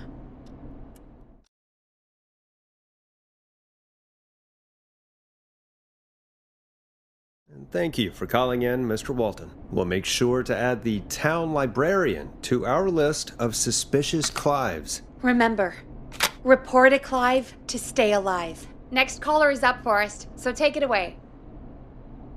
Caller, you're through to Forrest Nash on 189.16, The Scream. Hey, wonderful show tonight, Forrest. Well, that's kind of you to say. Thank you. What's your name, caller? You can call me Dawn. Could you play my tune, Forrest? Your tune. Sure. Long Ride Home. That old song. Sure. We got it. I think I played it the other day. Thanks. It'll be good to hear it again. All right, folks. Coming up is that old classic. Forrest, I don't think you're gonna find that song. What do you mean? I played it a few nights ago. I know, but, we don't have it anymore. What are you talking about?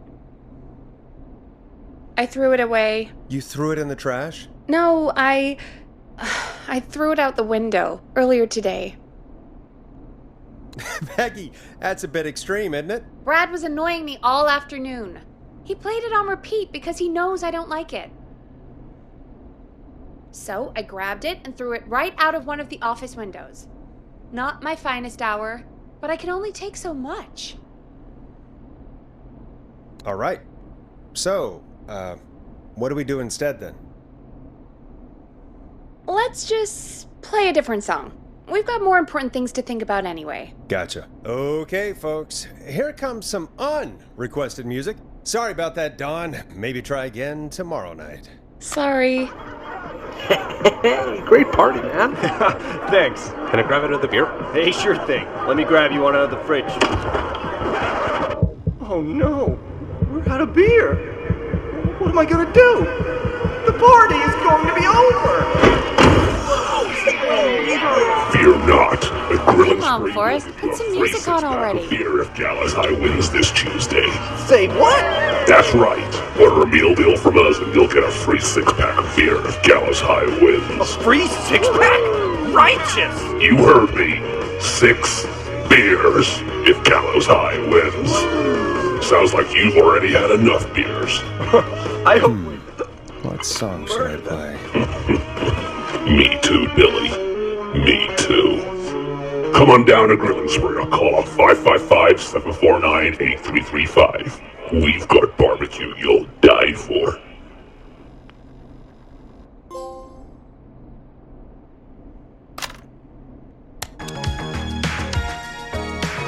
Here comes one of my favorites.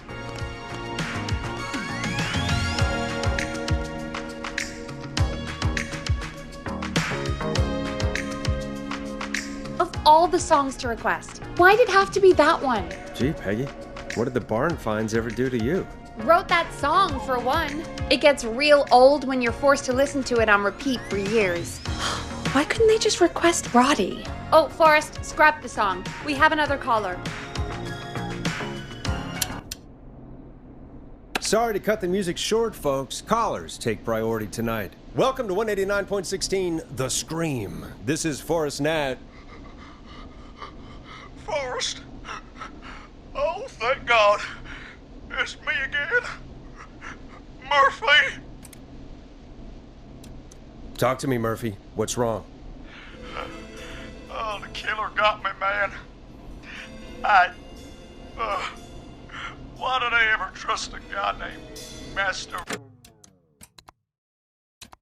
Robbie? I warned you not to. Hindsight is 20/20, okay? Forrest, we need to do something. Goddamn piece of... He came to the Gallows waste disposal plant. Beat on me, man. Carried me inside and locked me in a dumpster. I got a flashlight, but... Oh, goddamn. I smell smoke. I think he started a fire. Hold on, Murphy. We'll call for help right now. You gotta hurry, man. I need someone here now or I'm gonna die. Peggy, get the fire department on the line. On it. All right. Now just... Come on, pick up. Hi. Yes, I'd like to report a fire over at the Gallows waste disposal plant. It's an emergency. What do you mean it's not operational? Why is there no backup vehicle? Oh, god damn it! Forrest, that evil son of a bitch slashed the tires on the town's only fire engine.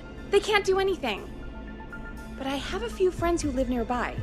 Maybe one of them can save Murphy. Where do they live? My friend Alex lives on the corner of Haddonfield and Romero Street, and Catherine lives on the west end of Myers Lane. And there's Jericho on the east end of Myers Lane. But he's... old. Really old. Okay, I'll check the map, see who would be best to do this.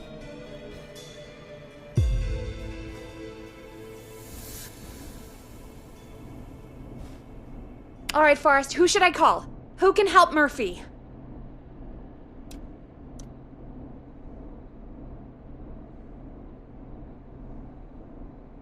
Call Catherine. All right, give me a second.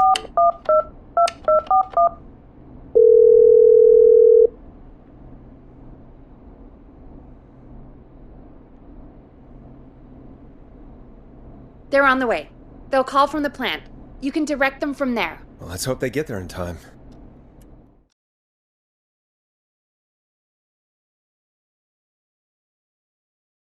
Call coming in. It's Catherine. She and Murphy are now both on the line. Hello, Catherine, are you there? What's happening at the plant? The whole damn thing is up in smoke. God damn it. I'm going in. Oh, my reception is terrible in here. God, my eyes sting.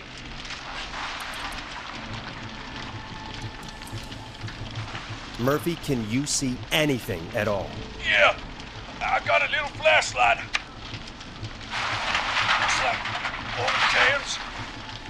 news and newspaper. What does it say on the newspaper? It's the Henderson headline. What was that? My reception is terrible in here. Please, Forrest, tell me where to go. Go to recycling. Recycling. Got it. Come on, Catherine.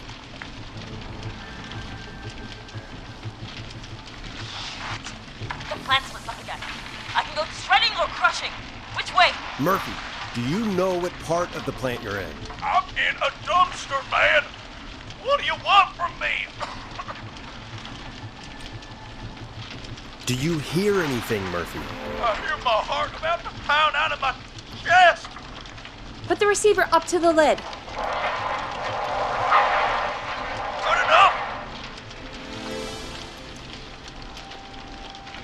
Catherine, go to the crusher.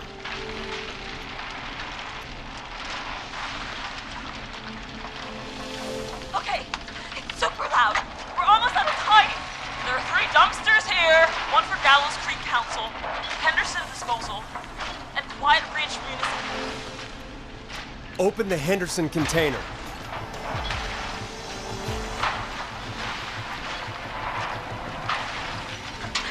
The lock is... I found him! Thank God. Let's haul ass. It's coming down! Oh, shit!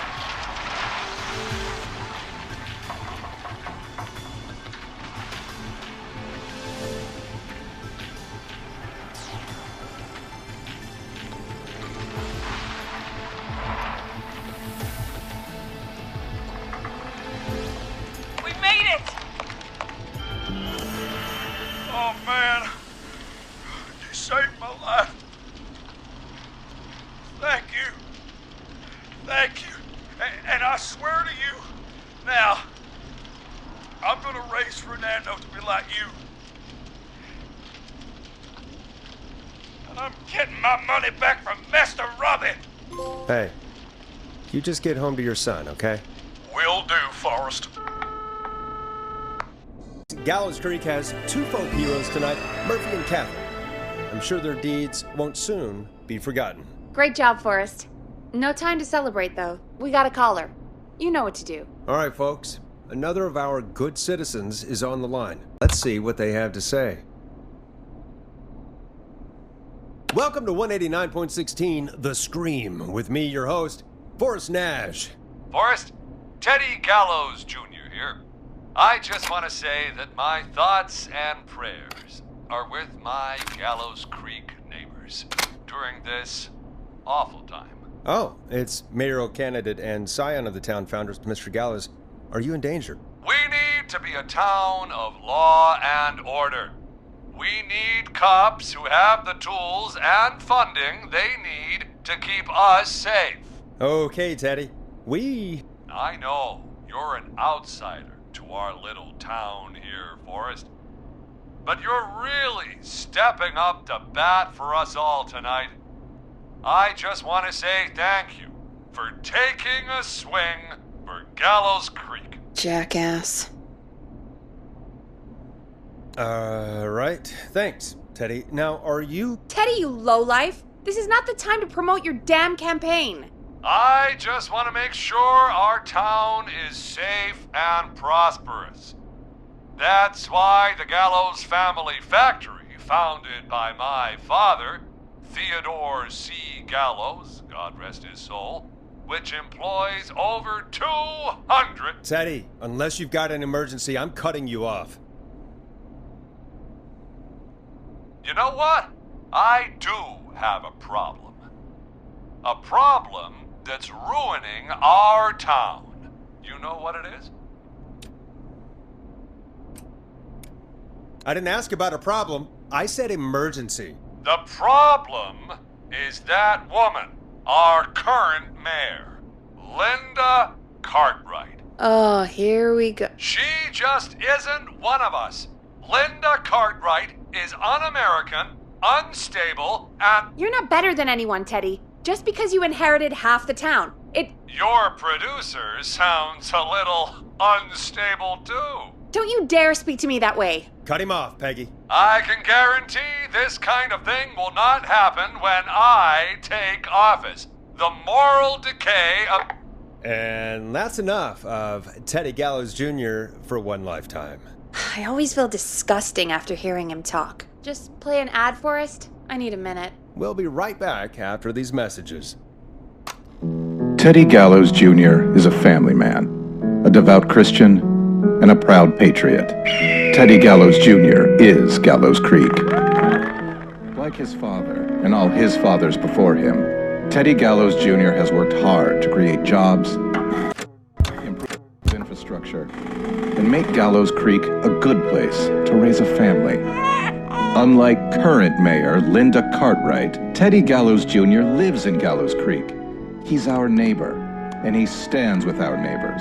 Like Sheriff Matthews, who, after years of keeping the peace, Mayor Cartwright is trying to force into early retirement. Teddy Gallows Jr. doesn't believe in keeping a good man out of a job. Teddy Gallows Jr. believes in the American dream. Does Linda Cartwright? Help Teddy Gallows Jr. keep Gallows Creek a good American town. Help him become mayor. Take a swing for Gallows Creek. Vote for Teddy Gallows Jr. My name is Teddy Gallows Jr., and I approve this message. Caller on line 1. Hello, caller. You're live on The Scream with me, Forrest Nash.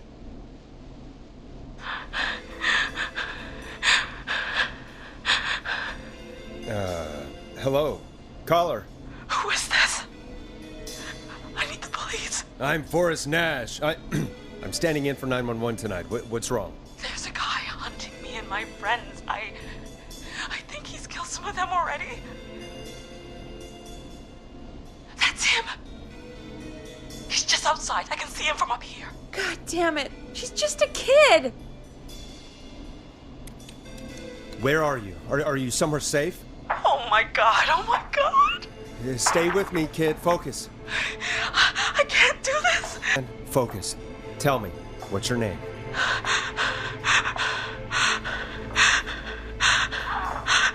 Sweetie, you can do it. What's your name? Carrie. Good. Carrie, listen to me. We're gonna get you out of there, all right? Now, where are you? The old murder house. Upstairs. I'm at the end of a hall. There's a bathroom, a couple bedrooms, a closet. Oh, he's coming. Where should I go? Go to the bathroom. Okay, I'll...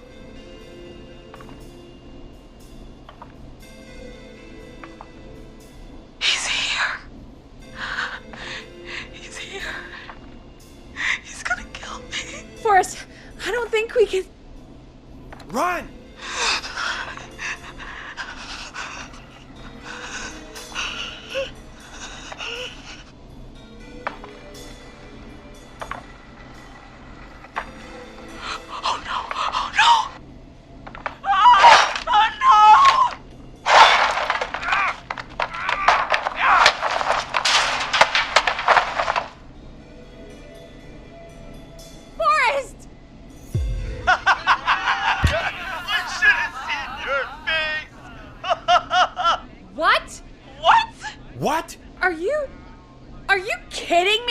Okay, what the hell is going on here? Oh, who's on the phone, Carrie? The cops? It's just a joke, jeez. Wait, isn't that... Jimmy, that wasn't funny, you sicko!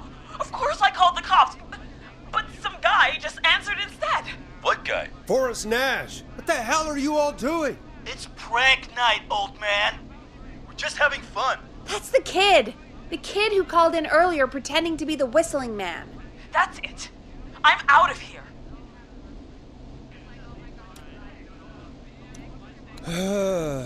Jimmy, this is a pretty sick thing to do.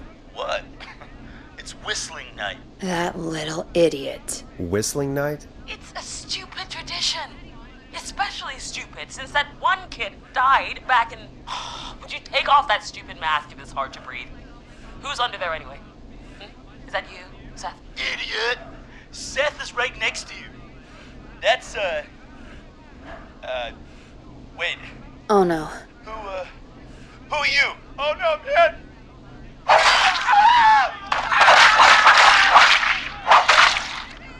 Everyone, get inside!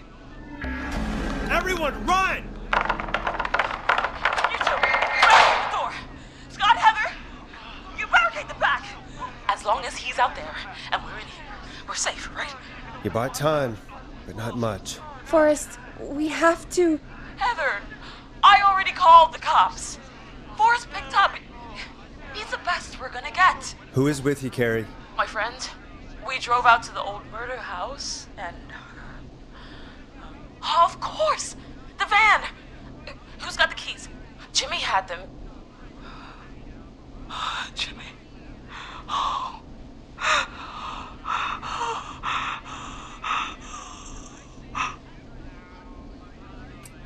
Okay. It's gonna okay, Carrie. Right. We'll figure something out. Between all of you, there's gotta be a way to beat this. Just sit tight, okay? Heather, shut up. If we do that, we're gonna get killed. If only Jeannie were here. Jeannie? Jeannie McPherson? Our intern Jeannie? Yes. She's my best friend and the smartest one out of all of us. She stayed in tonight. Forrest, listen. We'll see what we can come up with, and, What? Scott, you're not any good at... No, Chad. Out of all of us, you're not the one to... Everything okay? No. We're figuring out a plan, but everyone's volunteering to do things they're just bad at. I think we can figure out what to do, but I don't think we can agree on who should do what. I think you'll have to be the tiebreaker, or else these idiots are gonna get us killed. But Shut up, you... Forrest, I'll call you back. But I don't know anything about your friends. These damn kids never learn. They're just dumb kids. They do this kind of thing every year, Forrest. People get hurt. All right, folks. We're gonna work out a way to save Carrie and her friends. This next one goes out to all the trapped kids out there. You'll like this next song. Peggy, you mentioned something about their friend working here? An intern? Yeah, Jeannie. Seems a nice enough girl, but a bit head in the clouds, you know? Not sure why we took on an intern. We really didn't have the office space for one. Poor thing got tucked away in a dark corner somewhere downstairs, I heard. All right, I'll go see if I can find her desk. Hopefully she has something we can use.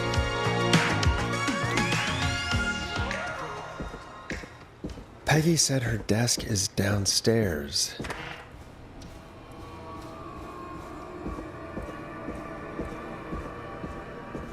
Jeez, they really tucked Jeannie away. Friendship quiz. This might work.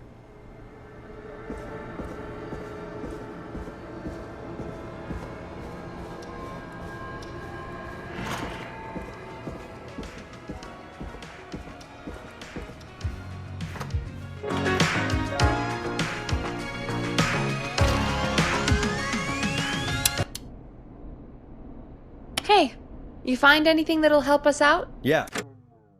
I found a friendship quiz with all these kids on it. If you think that'll help, then good enough. Carrie's on line 1. Whenever you're ready. This is Forrest Nash, back again with an unlucky caller on this unlucky night. Carrie, are you there? Yes, we've got a plan, but we can't agree on who should do what. You want me to be the tiebreaker? Exactly. I'm ready.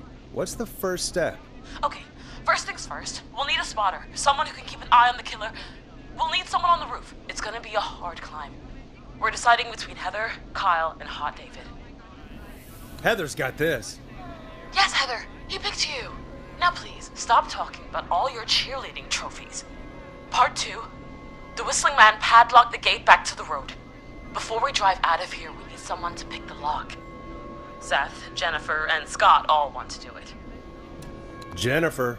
Jesus, Jennifer, you carry a bump key? Why didn't you say so earlier? Anyway, that brings us to part 3. Getting the van keys. I'll volunteer for this. I don't know Jimmy as well as you guys, so it'll probably be easier that way. Then is part 4. This is a very detailed plan. I'm impressed. Yeah, it's weirdly easier to think when you're about to die. You're doing great. What's the next part? Part 4, we need someone to lead the whistling man away. We need a fast runner. For this one, we're trying to decide between... Who was it again? Hot David, Cynthia, and Scott. Hot David. Yeah, you, do spend a lot of time running shirtless. You got this, Hot David. Sweet. Okay, let's recap. We get the eyes on the roof. A runner distracts the killer while we grab the van keys and pick the lock on the gate. Now the tricky part. The getaway. Ooh, what's the plan there? Well, we can't all outrun the whistling man. But he thinks we're just a bunch of stupid teens. So, let's use that against him. Part 5. We trick the killer into a trap. Someone can pretend to be injured. Who would make the most believable bait? Who you got? We got Lisa, Tammy, and Cynthia. Lisa. Whoa. You're right, Lisa. Having to smile at rude customers is perfect practice. That should take care of the killer. And then it's time to get out of here. Finally, part 6. We need someone who can drive us through the woods and back to Gallows Creek alive. Who's our getaway driver? Should it be... Who have we got? Chad, Scott, Cynthia, whatever. Forrest, you know what to do. Chad. Oh, perfect. Your go-karting experience will be great, Chad. Thanks, Forrest. We'll just take a few seconds for ourselves, and then it's go time. Sounds good. Talk to you in a sec. Good luck, Carrie. That actually sounded like a pretty good plan. I hope you're right. Yeah, let's hope.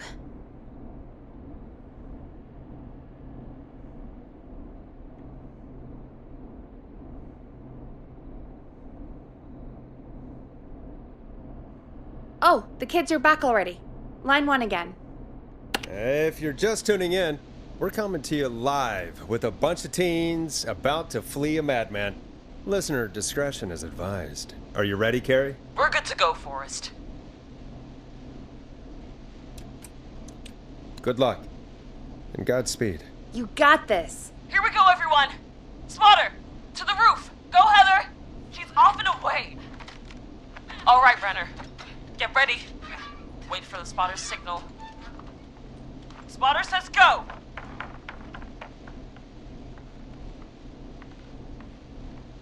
You took the bait. Lockpicker, go. I'll get the keys off Jimmy.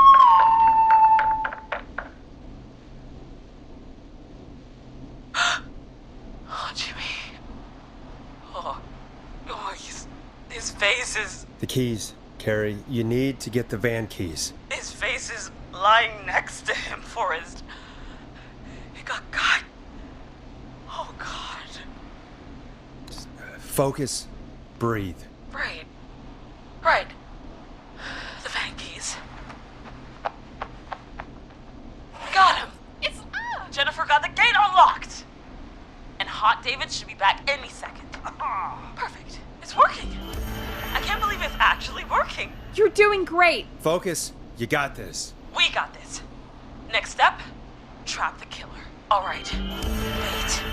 Get into position. Everybody else, hide.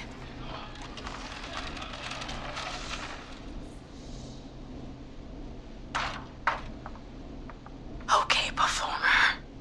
Now, act like your life depends on it. Oh. There he is. He's buying it.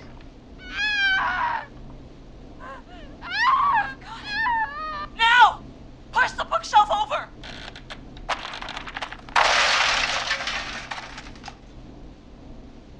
Oh my God! He went through the floor! Spotter! You need to climb down now!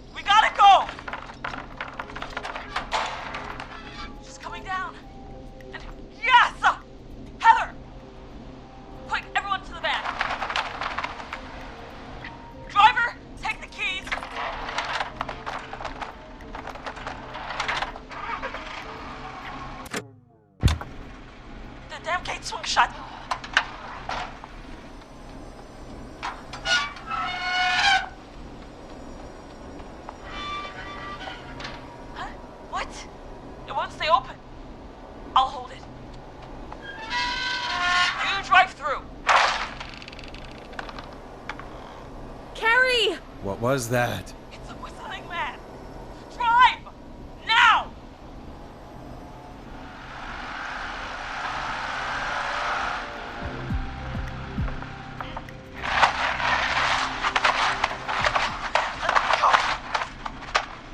Let me go! Let's go! Just drive! Oh my god. Please, no! No!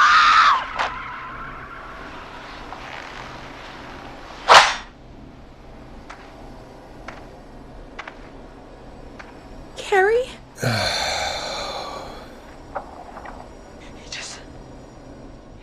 He just stared at me. Carrie! Carrie? Just stared at me and walked into the woods. I don't understand.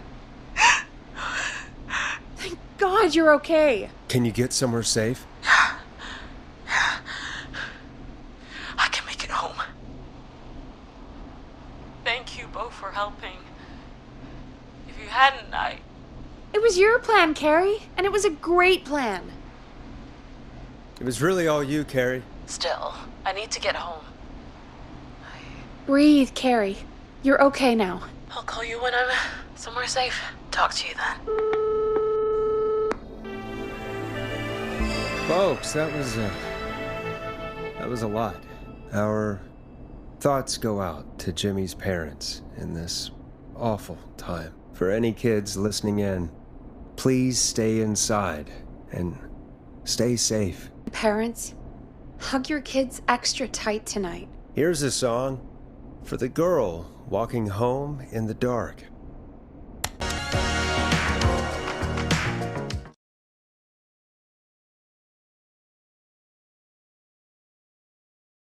Hey, we had a call come in.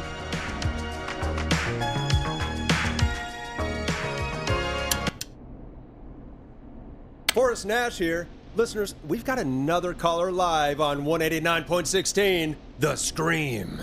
What's on your mind, caller? Hey, Forrest. I just wanted to phone in and say that I think I speak for everyone when I say that you're providing a real service for Gallows Creek tonight. It's cool what you're doing, man. Well, I'm just doing my job, friend. Anyway, tell me about yourself. What's your name? Are you keeping safe tonight? Yeah, man, I'm good, thanks. I'm at my roller rink, trying to get everything ready for the Harvest Festival tomorrow. I had a guy from Starling Security here earlier installing the Starling 4000 system, so I'm a little behind. As for my name, my friends call me Roller Ricky, and I now consider you a friend, my man. We're friends now, huh? Well, that's kind of you to say. Thanks. Yeah, man. Sounds like roller skating is more than just a job to you. So is this vocational? I wasn't always Roller Ricky. Once upon a time, believe it or not, I used to go by just Ricky. Yeah, back then, things were pretty rough. I used to roll with a bad crowd. Not all bad, but there was one guy. Anyway, some bad stuff went down. I harbored a lot of guilt for a long time and turned to the bottle. I didn't really talk about it or even know how to talk. It's just how it was. That bottle took the best years of my life. Or so I thought. It's never too late, Roller Ricky. How did you turn things around? I joined a support group. I opened up about my problems, and sharing that burden just took so much weight off. It's a long story from there, but I found roller disco. I learned how to have fun again, cutting loose and making shapes. Now whenever I get down, I get down. I'm finally free from it all, man. It's important just to talk to somebody. That's the first step. Ain't that right, Max? Aw, hello, Max. Welcome to the show, Max. Max is my emotional support dog. He's a rescue dog, but I always say he's the one that rescued me. He's the best dog a guy could ask for. Of course, the first thing I did was teach him how to skate. He's better than me now, a real pro. Max can skate. Yeah, man. At first they said it couldn't be done, and then they said it shouldn't be done. But Maxie loves the rink, man. Is that another train, Maxie? Maxie loves trains, man. He's even got that special how to greet them. It sounds like you two make a great pair. Maxie appreciates all the positivity you're throwing out, my man. You know, I'm actually hosting free skating lessons tomorrow at the festival. I think it's a great opportunity to give back to the community. Man, all this talk of skating's got me itching for a boogie. Before I switch my radio off for the night, could I request a song, Forrest? Something I can groove to, you know, something funky. It'll be me and Maxie's final boogie breakdown tonight. Then I think we'll take it down a level. I can do that. Thanks again for calling. You and Max, be safe now, okay? Bye, Maxie. You got it, man. Peace. Well, folks, this next one goes out to Roller Ricky and Max. Enjoy. I really needed that call, you know, after everything. Yeah, I get that. You talked a bit much for my taste, but it is inspiring to hear somebody come back from the brink like that. Yeah, that's what I meant. You were thinking about Max on skates, weren't you? Well, would you look at that? Another caller on the line. What are the odds? Better take it. Welcome back to 189.16, The Scream. This is Forrest Nash. How are you tonight, caller? I'm doing okay. I made it home safe. Carrie! Hey, I just wanted to thank you for doing what you could earlier.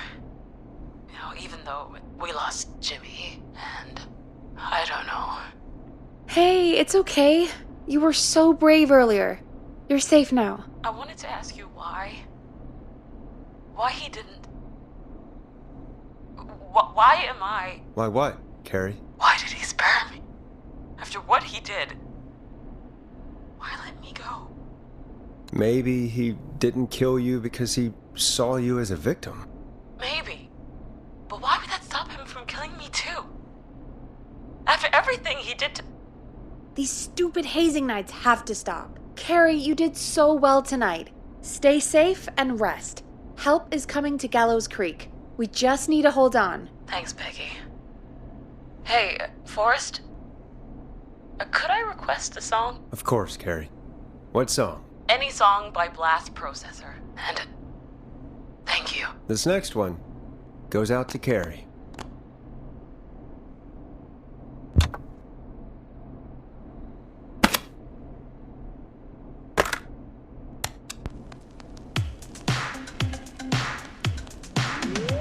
You know, what Carrie just said has really got me thinking. About what? The whistling man left her alone. Why? There must be a reason. When it comes to masked whistling killers, I don't think a reason is a key part of their process. Well, it's something to consider. I need to take a break. If you want to stretch your legs, now's the time. Just hit the Peggy button when you want to get back on air. Let's get going, Peggy. Alrighty, we could run another segment or... Scratch that, Forrest. We have a caller. You're through to 189.16, The Scream. What's your emergency? Hello again, Forrest. Oh, that call with the teens was awful. Those poor kids. Still, I'm glad the girl didn't get hurt. Thanks for your concern. Are you in trouble? What's on your mind? I wanted to ask you again to play my song, Forrest. You said you were going to play it, but you didn't. Your name was Dawn, right? What, Peggy? Yes. Oh, well remembered. My name is Dawn, and I wanted to ask you again to play my tune, Forrest. Long Ride Home? You know, the one that Peggy said she threw outside the window? I'll play a track for you, Don, but maybe pick another one. We don't exactly have that one in rotation right now. No, Forrest. You do have it. It's just outside the window. There's a serial killer on the loose.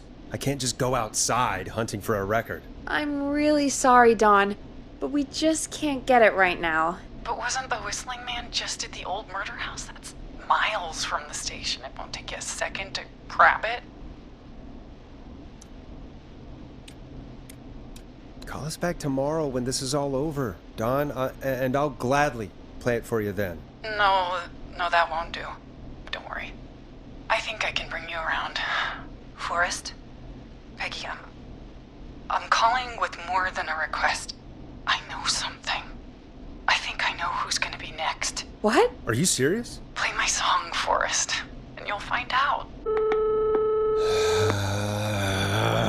Well, folks, here's some music for you while I think things over.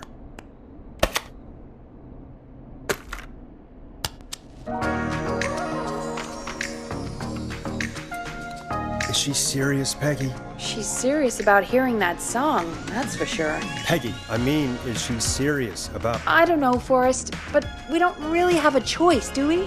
If she's telling the truth... All right, I'll do it.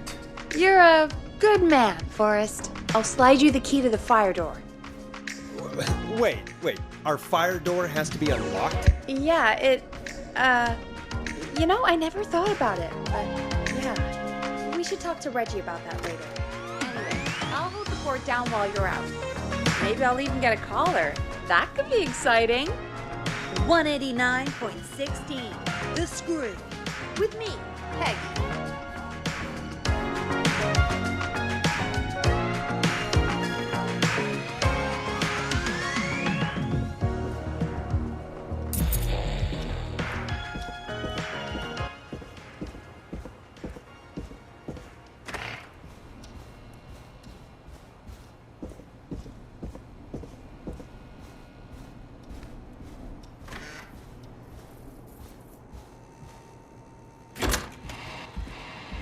You know, I hope she'll be happy when I'm brutally murdered by the Whistling Man. Out here, in the open, alone. Here it is, long at home.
Bingo!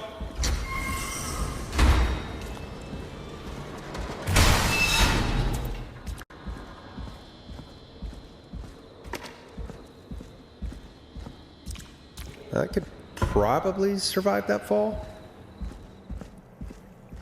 Looks like the janitor's closet. What did Peggy say his name was? Clive? Huh. There's a key. I'll just take that. Might be important.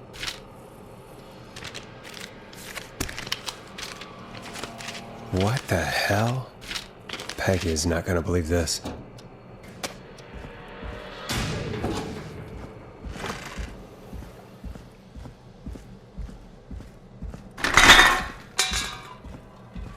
I wonder how the show's going.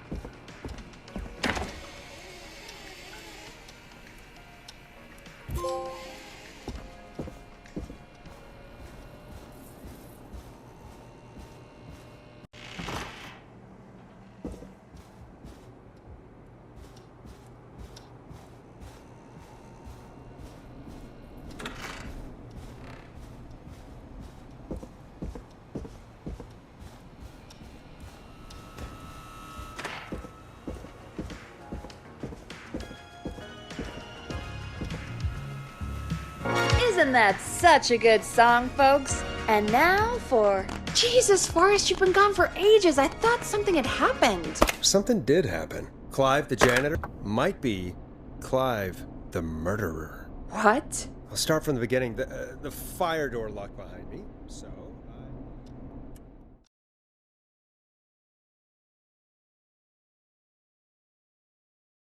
Why did you heave that thing all the way up here?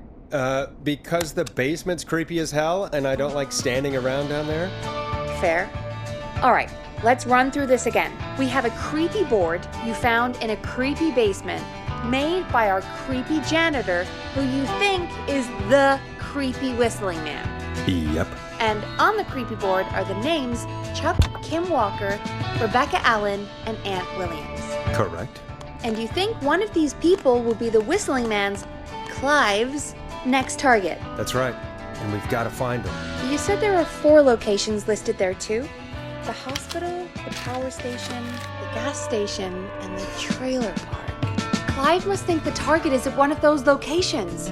Forrest, you're gonna have to figure out if any of the potential targets are at one of these locations tonight. Hit the button if you need any help. How's it going? I'm ready, Peggy. Are you sure? We've only got one shot at this. I'm sure. Let's do this. Okay, name first. Who do you think the target is? Chuck Brody. And where will I find them? The gas station. Okay, I'm dialing. One moment.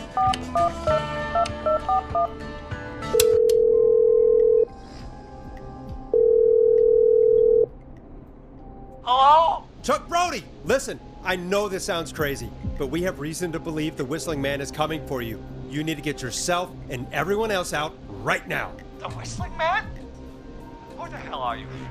Who is this? This is Forrest Nash. Listen, the Whistling Man's back. We found a list with your name on it, and... Oh, God. It's today. The year I finally let myself forget.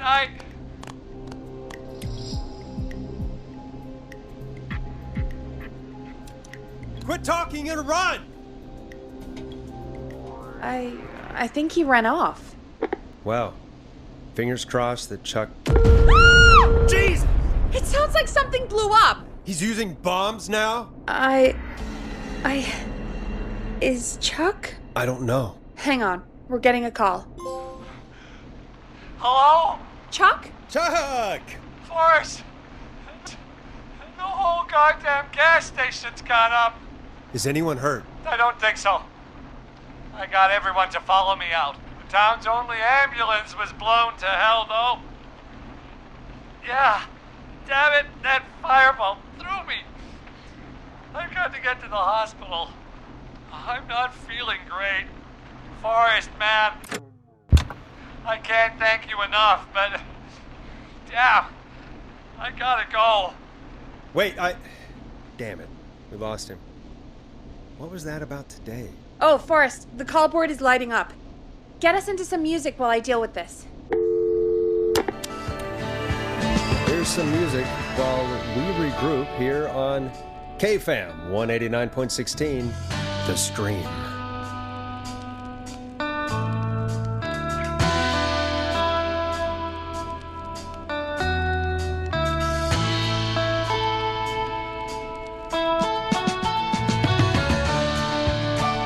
Gotta be more in the basement to show us who Clive is targeting. And if that's the case, we can get ahead of him.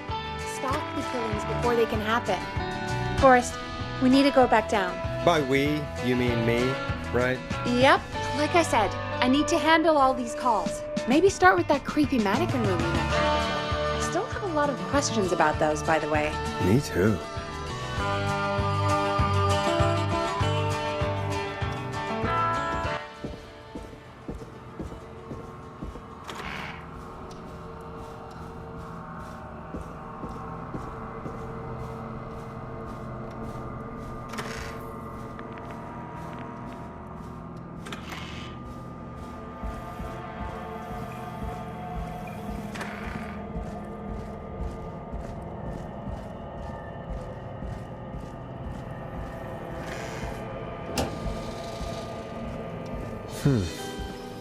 The key?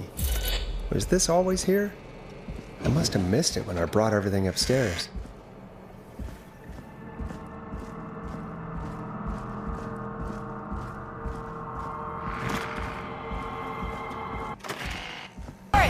Peggy, give me some warning before yelling down the intercom. Sorry. Buzz the intercom when you find something and want to discuss it. Peggy, I've found a tape and a map down here. A map of what? Looks like it might be to somewhere in this storage area. Weird. Well, maybe the tape will give us more information. Give it a play. Follow the maps. Find the tapes. Wait. George Barrow? We all heard that he drowned after a night out drinking. Was it actually Clive? Has Clive really been the whistling man for that long? He says I need to follow the maps and find the tapes. I guess that's what this map is about. I think we need to see what else is hidden down here. Be careful, Forrest. Keep looking. Buzz the intercom when you found something. Time of autopsy. Small lacerations to arms, legs, and face. Typically This looks obtained useful. by running through foliage. Severe preliminary toxicology results.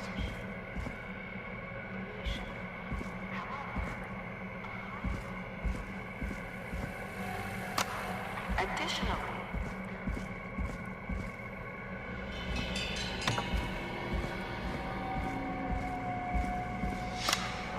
If you're listening to this, Ooh, a new vinyl for my collection. What the... it is the coroner's opinion This that has the to be subject important. likely feared for his life and was chased, resulting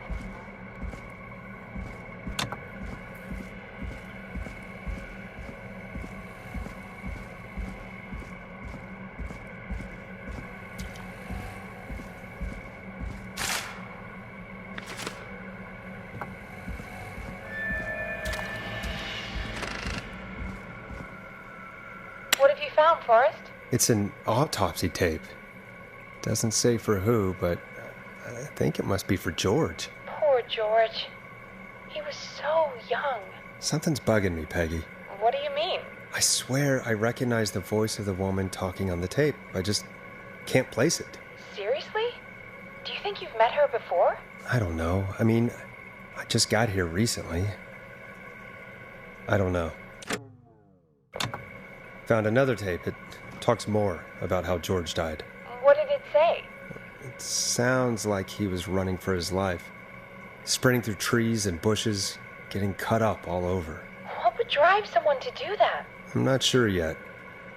There's also a tape about a toxicology report. There were no signs of drinking or that he was on anything. What? But everyone said he went swimming drunk and drowned. It was in the newspaper and everything. I found a written autopsy report. What does it say? According to that, it's just like you said at the start. George drowned after getting drunk. Said he liked to fight, too. But that contradicts the tape. I know. And I think I know why. There's a note with the report that says, "I'm sorry I made you do this, Virginia." If it was on the autopsy report, then Virginia must be our coroner. Wait, the caller from earlier, when we had to call the takeout restaurants, wasn't her name Virginia? We need to call her back once we finish down here. It looks like she might know something about what's going on. I found a tape that introduces a new detail to the story. Post-mortem injury. Apparently, his arm got caught in a car door. A car door? Yeah, after he died. How do you suppose they can tell? How can they tell? I'm a radio producer, not a coroner. The written report I found doesn't mention it at all. How did his arm get trapped in a car door after he died? Unless he got it when the police collected his body, I guess someone else must have moved him after he was dead to where he was eventually found. But the report, what is going on here? I found a police report. Mentions a friend from earlier, Sandra Sharp. Sandra. The jazz runner? That's right. She found George's body washed up at the reservoir. The reservoir? Yeah? What's strange about that? George got cuts from running through foliage, right? But there's no forest around there. Also, how did it wash up at the reservoir? What do you mean? Reservoirs don't have tides. But that's what the police report said. It's not possible, though. I did a school project on reservoirs and got an A. But, yeah, not important right now. The important thing is that it doesn't make sense. What are you suggesting, then? That the body was originally found somewhere other than what the report suggests? That the sheriff tried to cover it up, but accidentally let something slip? Something like that. I think. Well, Sheriff Matthews wrote the report. If he hadn't been eviscerated, we could have asked him. True. But Sandra is still alive? Once we're done down here, we should give her a call. In another tape, the coroner comes to the same conclusion as I did. George was running from something. Maybe an animal? Maybe, but then there's this next bit, where the coroner thinks he was moved post-death. So she agrees with us. At the end of the tape, someone burst in and demanded Virginia stop recording. I think it was Clive. This is starting to make sense now. This is a conspiracy to cover up what happened to George. I think I found Clive's last recording. I think Clive might be gone. Gone? I found a confession. Not for any killings, but for playing a part in covering up George's death. He left this behind in case he died. He hoped someone would find it. Do you think the Whistling Man already got him? Possibly. We've had a lot of callers tonight, but maybe not every victim made it to the phone, you know? We don't know how many there really are. Christ, Forrest, that's dark. I know, but Clive said he had read about other murders in other towns, and that the murders were all folks who knew about the incident. And the killings were getting closer to Gallows Creek. He said he wanted to do something good for once. The board in his office.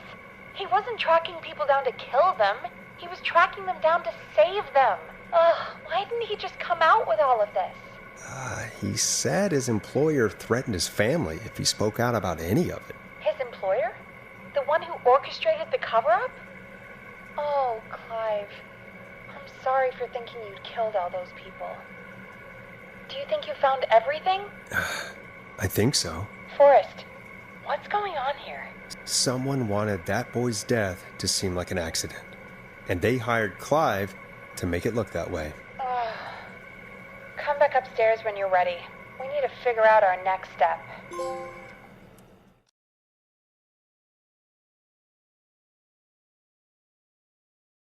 Thank God you're back, Forrest.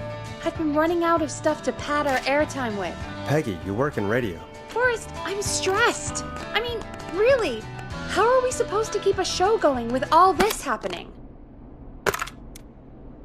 This is our job, Peggy. So, what's the plan now? I think we should call Virginia back. All right, I'll get her on the line. Okay, Forrest, shut the music off. Hello again, Gallows Creek. This is Forrest Nash. We're circling closer to the truth behind tonight's events. To this end, we're calling back one of our earlier callers, Virginia Sullivan.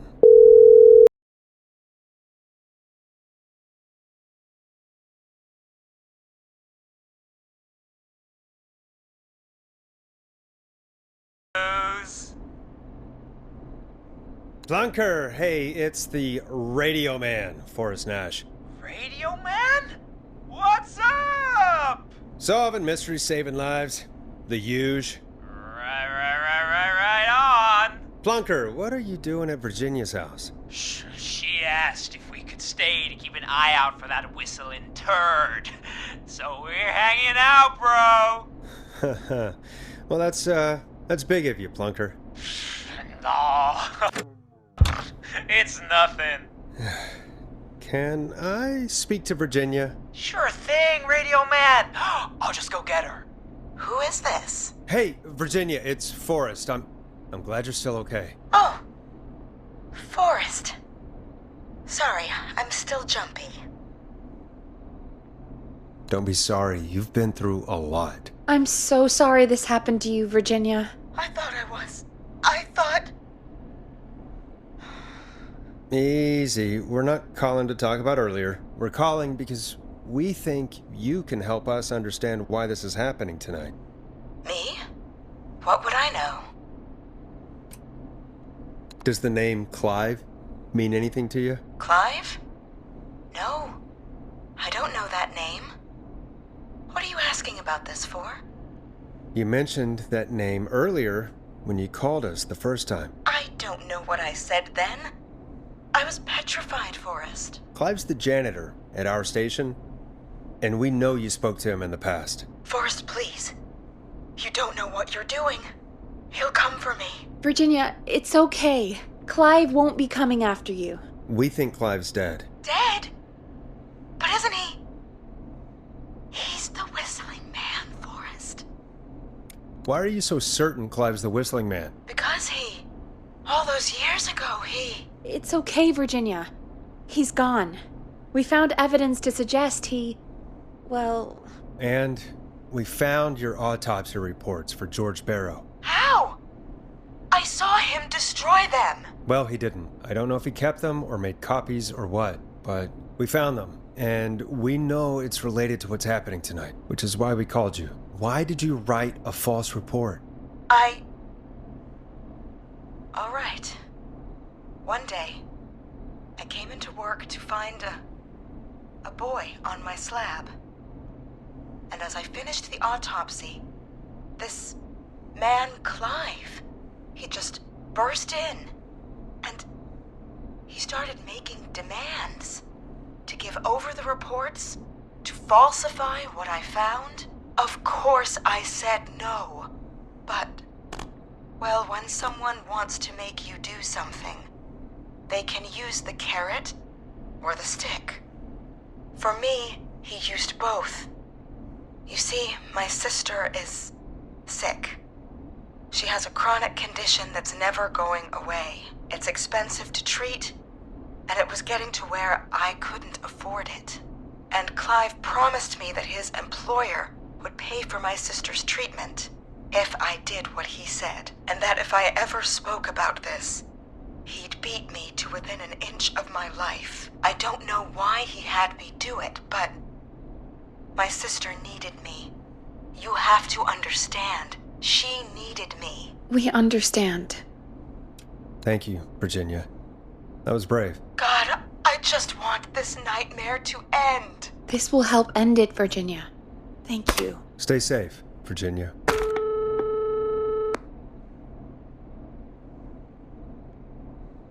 So, Virginia's tied up in all of this. Clive threatened her to keep quiet about George's death. But for who? Why cover up these details? Well, we know Sandra was involved in George's death. Do you want to call her? I do. Alright, but before we go asking questions, I think we should know what we want to ask. Is that fair? Yeah, we need to ask her about finding the body. She was the one who discovered it, but something just doesn't add up. 100%. She knows more than she's saying. I wonder what she's hiding.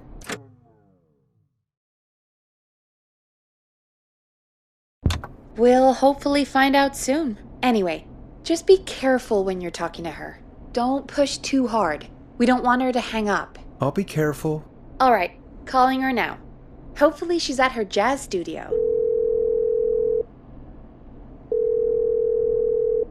Aha!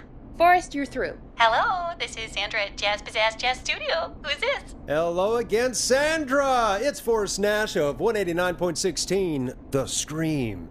And you're live on air. Oh, I always thought folks called into a radio show, not the other way around. How jazzy. What can I do for you? Well, we're trying to understand what's behind the attacks tonight. We had a few questions. Why, Forrest, of course. Heck, after the way you saved my life, I'd say yes to just about anything you asked. Really? Well, that sounds nice. I might just call you back tomorrow then, too. You got my number. But what about tonight? Is there anything you want to talk about right now? Remember why we called, Forrest? Of course. Do you know why the Whistling Man might have targeted you? Ha! As far as I could tell, he was just a knife-wielding psycho with superhuman cardio. He'd have chased after anybody. Right. Well, we think he might be chasing specific people. People who know about the death of a boy named George. Oh, I don't know anything about that. Sorry. Sandra, we know you found George's body. We have the police report. I don't know what you mean. It's okay, Sandra. We know. You do? You know about? Yes. Of course. This studio is my life. After I found the body in the river, I couldn't lose my studio. Do you understand? Sure. I understand. When the rent just kept going up, he said he'd stop if I just needed to keep quiet. And everything would be okay. Of course.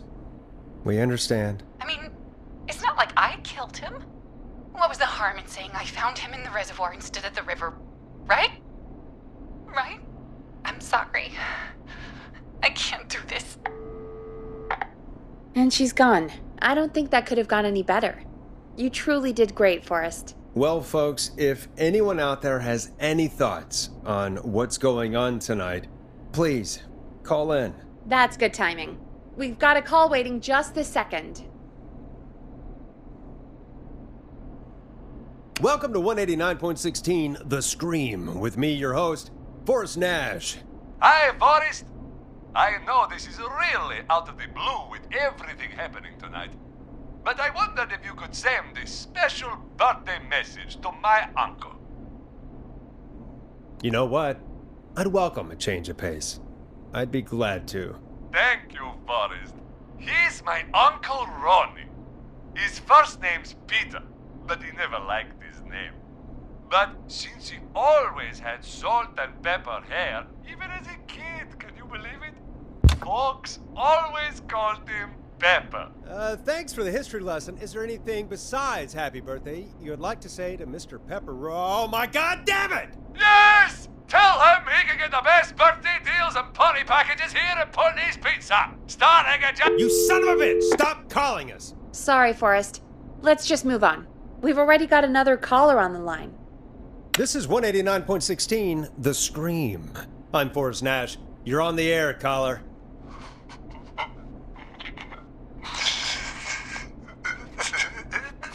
Caller.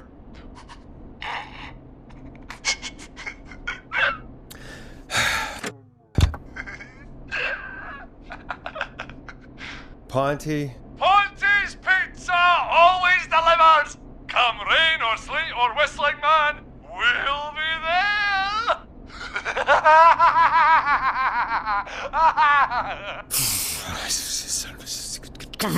Forrest? Forrest? Are you okay?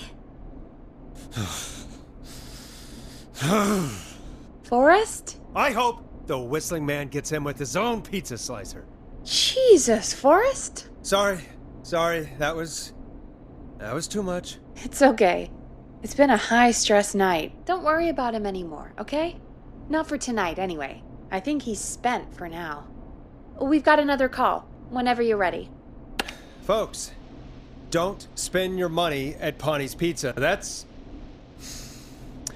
all I'm gonna say about that. Moving along, I'd like to welcome another caller to 189.16 The Scream, with me, Forrest Nash. Who, may I say, is calling? Well, hello again, Forrest. Dawn, we played your song, Long Ride Home. Did you hear it? Can you tell us? Never mind that now. First, I'm calling because I need your help.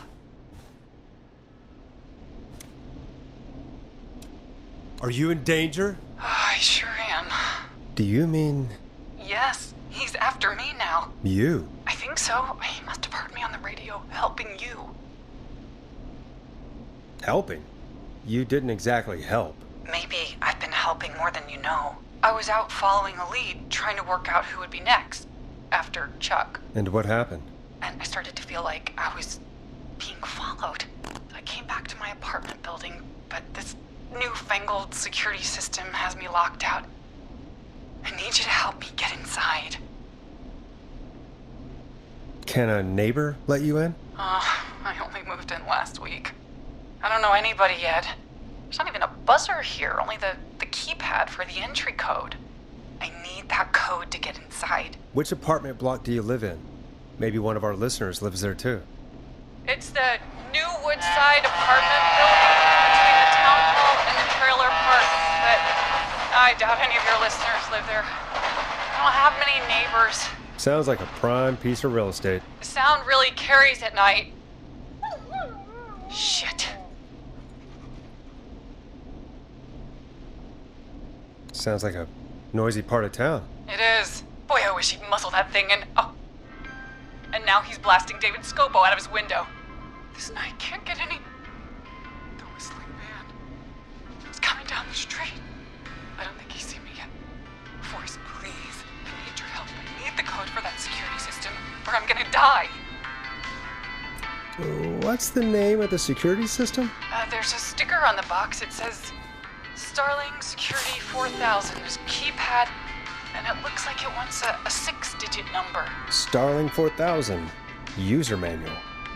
Ah, these codes should come in handy. We'll see what we can do. Thank you, Forrest. Yeah, of course. Don't worry, Don. Thank you, Forrest. I knew I could count on you. I'll sit out of sight. Call me back soon. All right, folks. Here's a little tune for you all to enjoy while I try to break Dawn into her apartment. You were pretty quiet there, Peggy. Forrest, was it just me, or was there something... Yeah, it wasn't just you. Something was weird about that. Yeah. Well, tell you what, we have a Starling 4000 or whatever here at K-Town. Clive bought one for the station. Maybe we can find something to help. Well, I'm not sure who, but to help someone.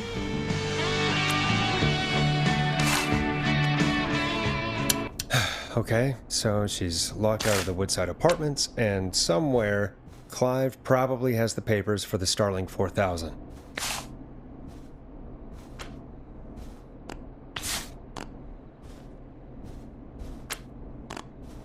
Order delivery form. Starling must have left this by accident. The system's not even installed at Woodside. Welcome back, Forrest. Find anything? The Starling 4000 security manual. It's got a bunch of codes. Good. And did you find anything else? I saw a list of everyone else who bought the Starling 4000. Know who was on there? Oh my god. Roller Ricky! Do you think we should give him a call? Is that crazy? I don't know what you'd say, but... Just put me through to Don. I'll take care of this one way or another. Okay, if you say so. Line 1, whenever you're ready. Don, are you there? This is Forrest Nash from 189.16, The Scream. Oh, thank God you're back. I've been so afraid. What's the code to the gate? The code is 191519. Thank you, Forrest.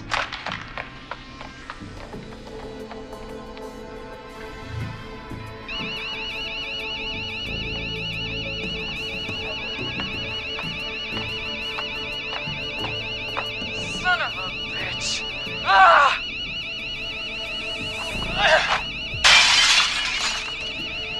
Is she?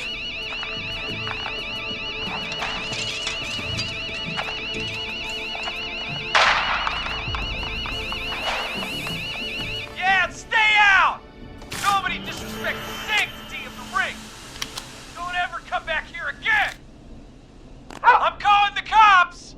Thank God.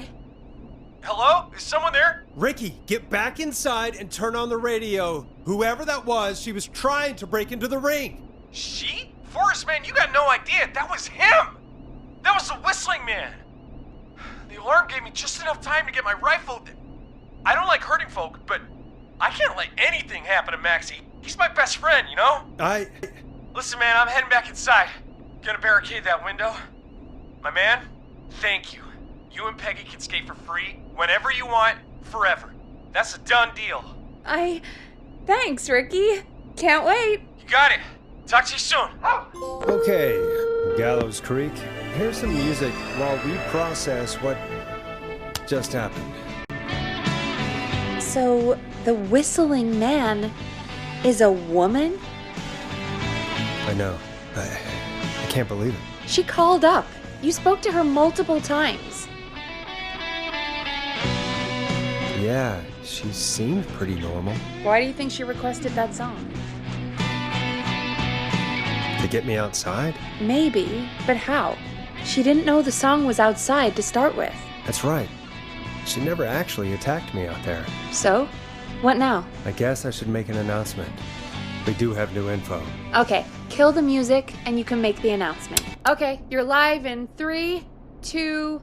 Hey folks, this is Forrest Nash here. I hope you're all safely locked inside. For those of you listening to that last call, you might be wondering what to make of it all. Here's our take. We now believe the killer is actually a woman, one who might manipulate you into letting her in before she attacks you. We're neighbors. Look out for each other and stay safe. The killer was calling themselves Dawn. Do not trust anyone called Dawn. If anyone needs help or you have info on the killer, please call in. You folks have my new number, right? It's 911. Hopefully, our next caller can help shed some light on our killer. Hey, we had a call come in. Okay, folks, time to take a call. You're through to Forrest Nash on 189.16, The Scream. Hey, man. Murphy? Damn straight. What's going on, Murphy? You in danger again? Nah, man. I've just been listening to the show here at home.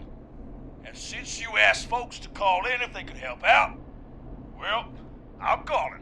I don't know if I can say as much as other folks have, but I figure I wouldn't be a good role model to Fernando if I didn't try to help, you know?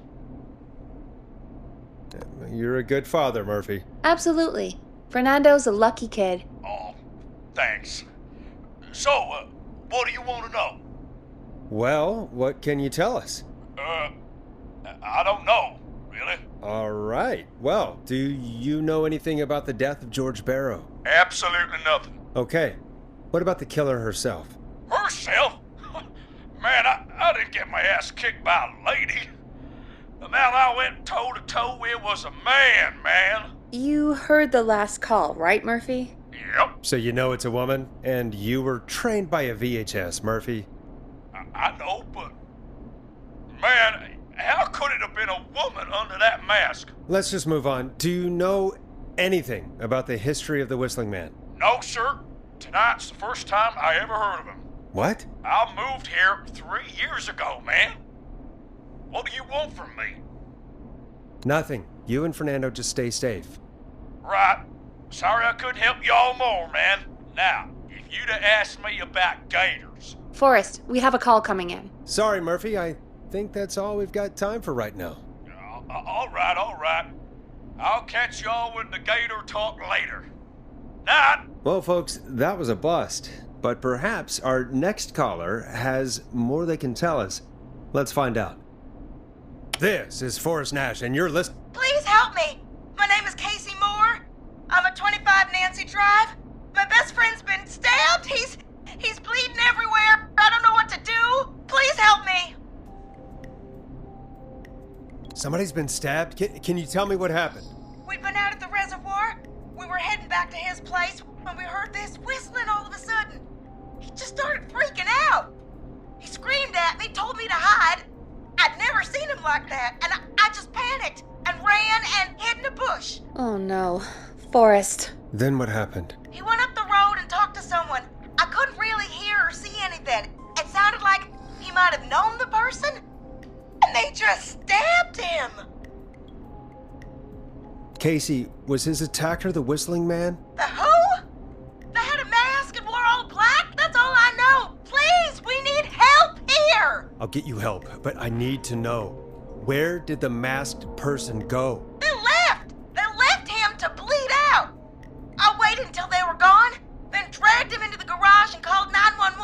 Wait, why didn't she make sure he was dead? I don't know. I think I heard them say something like, "It's not so funny now, is it?"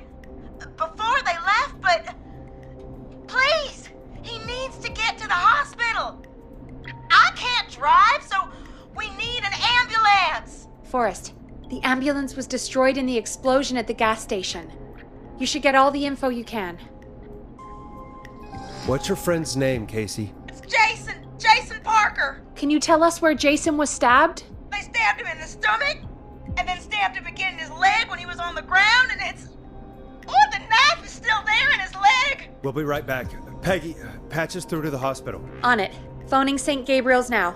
Switch to line 2. Hello, St. Gabriel's Hospital. How can I help you? Hi, this is Forrest Nash from 189.16. We have a stab victim at 25 Nancy Drive named Jason Parker. He's been stabbed in the stomach and the leg. He's bleeding heavily. Oh, God, I'm sorry. But the ambulance is... well, you know. I know, but please, we need something, or he's going to die. Forrest, Listen, you're going to have to get him here. We need to see him, and we can't get there ourselves right now. We don't have any way to drive him right now. And even if we did, he's bleeding out fast. All right, listen. We need to buy him time to get here. That means stopping the blood first, and then finding someone to stabilize him. To stabilize him, you really need someone with first aid training. Do either of you have any? No. Me neither. Damn it. I'm really sorry about this, but I have other patients who can't wait. All I can do is talk you through the procedure as quick as I can, and then leave the rest to you. You think you can handle that? Hit me. I'm sure we can handle it. Okay, from the top. If he's bleeding out, then you need to get him comfortable and try to stem the bleeding. Lay him down. Apply continuous pressure directly to the affected areas. When the bleeding slows, get a clean cloth of some kind and hold it over the wounds. Get them comfortable. Apply pressure. Clean cloths when slowed. Got it, I think. You said he was stabbed, right? If the object he was stabbed with is still in him, don't take it out. It's stopping the worst of the bleeding right now. If anything, you should secure it so it stays where it is. I wouldn't have thought of that. It makes sense, though. God, that was a lot of info. But I think we can handle this. Glad you got it so far, because there's more to go. I'm still with you, Doc. What else do we need to know? If he's lost a lot of blood, he may enter shock. If he does, act fast. If you applied a cloth and it's bleeding through, don't remove it. Just apply another on top of it. If it's safe, elevate his legs to get blood circulating to his vital organs. Try to keep him warm. Get him to rest and reassure him. We need the patient to stay calm.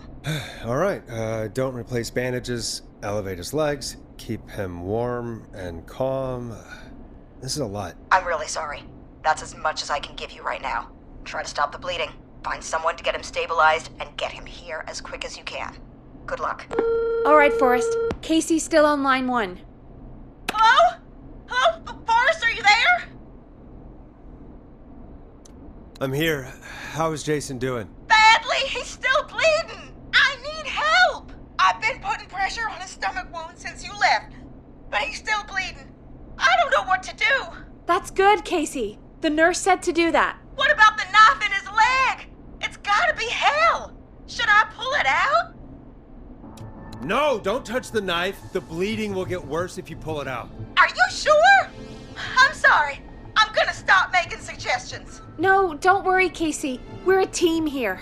We're all going to get Jason through this. Casey, is his leg wound bleeding right now? I hate looking at that knife. Yeah, it's bleeding. His stomach is worse, though. I think we need to secure the knife so it doesn't move around. Do you have anything you can tie around it? Yeah. There's some laundry piled up on top of the dryer, some cloths on the hood of the car, and what else? I guess I've got my jacket. Take the cleaning rags and hold them over the wound. I really hope these are clean. Here we go. I'm sorry, Jason. It's secure. I'm putting pressure on his stomach again. I'm starting to think we might make it. Forrest, can I have a word? Casey, I'm gonna have a quick word with Peggy. Keep putting that pressure on and let us know when the bleeding is under control. You're doing great. But what if something happens? We'll still be here. Just shout if you need anything, and we'll be there. I promise. Okay. I'll wait. Jason, please be okay.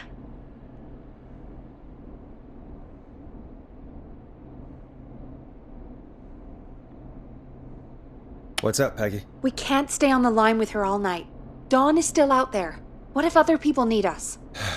You're right. She's probably on her way to her next target right now. Exactly. And you heard the nurse. We need someone there with training who can stabilize him. He's got to get to the hospital somehow. Could somebody nearby help them? Maybe drive them to the hospital? You know, that's exactly what I was wondering. Do you have anybody in mind? I might. A little before you started working here, KFAM did a mandatory first aid training course. Me and Karen missed it because we were away on a producer getaway. You skipped it, didn't you? Never mind. So, how does KFAM's first aid course help us? Casey said they're at 25 Nancy Drive, right? Yeah? Why? They put up a bunch of cheap houses around there about 10 years ago. So a bunch of people here at the station live around there. Do you think any of them could help Casey and Jason? Probably, but I don't know who lives there. And since I missed the training day, I don't know who knows first aid. Could you call them and ask? I don't know everybody's numbers. I've only ever called Karen.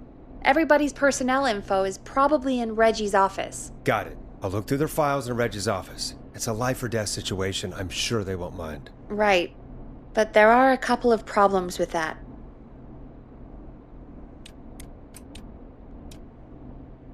Naturally. It's sensitive information, so Reggie probably locked it in his safe. Great. Do you have any idea what the combo for the safe could be? Not a clue. Reggie's a serial note-taker, though. Maybe something in his office will give it away. Right. There is something else. I'm not gonna like this, am I? Have you ever heard, "The future is floppy"? Peggy, what the hell are you talking about? I'm talking about floppy disks. Floppy disks are like these futuristic things that have information on them. You put them in a computer and they do something. Peggy, I know what a floppy disk is. Anyway, Reggie decided that the future is floppy and started phasing out our physical records and replacing them with these floppy disks. I imagine it's the same for our personnel files. That's good to know. Since we haven't heard anything from Casey, I'm guessing Jason's okay for now. I'll check out Reggie's office and see what I can find. You'll need a key for that. I'll just slide it under my door now. Thanks, Peggy. I just have to look around.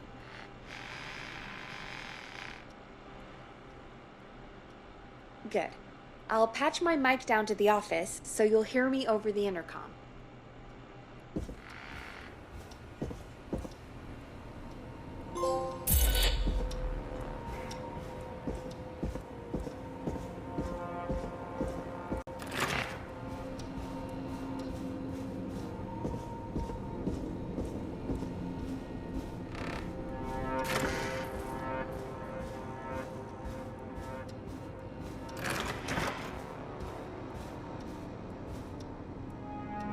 Hey, Peggy, you there? Yeah, I'm here. Did you find what we need? Looks like I need a 4-digit code. I can't figure out how to get into this stupid safe. Nice! No worries. We still have a little time. Reggie writes almost everything down somewhere. I'd recommend you start reading. I'll have a look around. You're probably right. I'll let you know when I find something, or don't. I'm in, Peggy. I found the floppy disks. Just put it in the slot, right? You got it. Remember, somebody with medical training who lives near 25 Nancy Drive. Let me know when you've got somebody. And don't waste time on anybody that can't help us. Hey, Peggy, you there? Yeah, I'm here. Did you find what we need? I think I know who our best bet is to help Casey and Jason. All right, good work. Who should I... Hello? Is anybody there? Please pick up. Casey, I'm here. What's wrong? Jason started going pale. I tried to get him to rest, but he just threw up everywhere. What's happening? What do I do? God, it sounds like he's going into shock. Casey, just stay calm. It's going to be okay. But the bleeding seemed to slow down. Did I mess up? Jason, I'm sorry. Casey, calm down. You've done everything right. I need you to listen to me, okay? For Jason. What did the nurse say to do about shock? Casey, I need you to elevate Jason's legs. We need to get the blood flowing to his vital organs. Got it. Jason, stay with me. I'm just gonna move you. This might hurt. Okay. I propped his legs up on some boxes. I'm looking at my notes. We need to get Jason as warm and comfortable as possible. Do you have anything you could use nearby, Casey? Yeah. I still have some laundry next to me. I'll wrap him in some blankets. Just give me a second. Sorry. Jason's bleeding through his bandages. Should I get him new ones? Or... Oh, God. Don't remove the bandage. Apply another one on top of it. Do you still have something you can use? I've used the rest of the laundry to keep him warm, so... I'll use my jacket. I can always get a new one. I'll fix his bandage and get him warm. Hold on, please.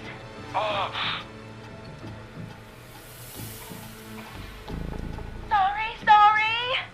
I'm done. You're gonna be okay, Jason. Just relax now, okay? Forrest, I'm scared. He's not doing well. Is he gonna... Casey, I need you to be strong for Jason. Sit with him and reassure him that everything's gonna be okay. Okay? Okay. But please, I can't give him what he needs. Please, now, I can't lose him. All right, Forrest, we need to hurry. Jason doesn't sound like he's doing too well. You said you knew who to call earlier? Who was it? We need to call John Hedges. He lives on Nancy Drive. He didn't really participate in the first aid training, but he's a former war medic. He's probably the most trained person we have. Really?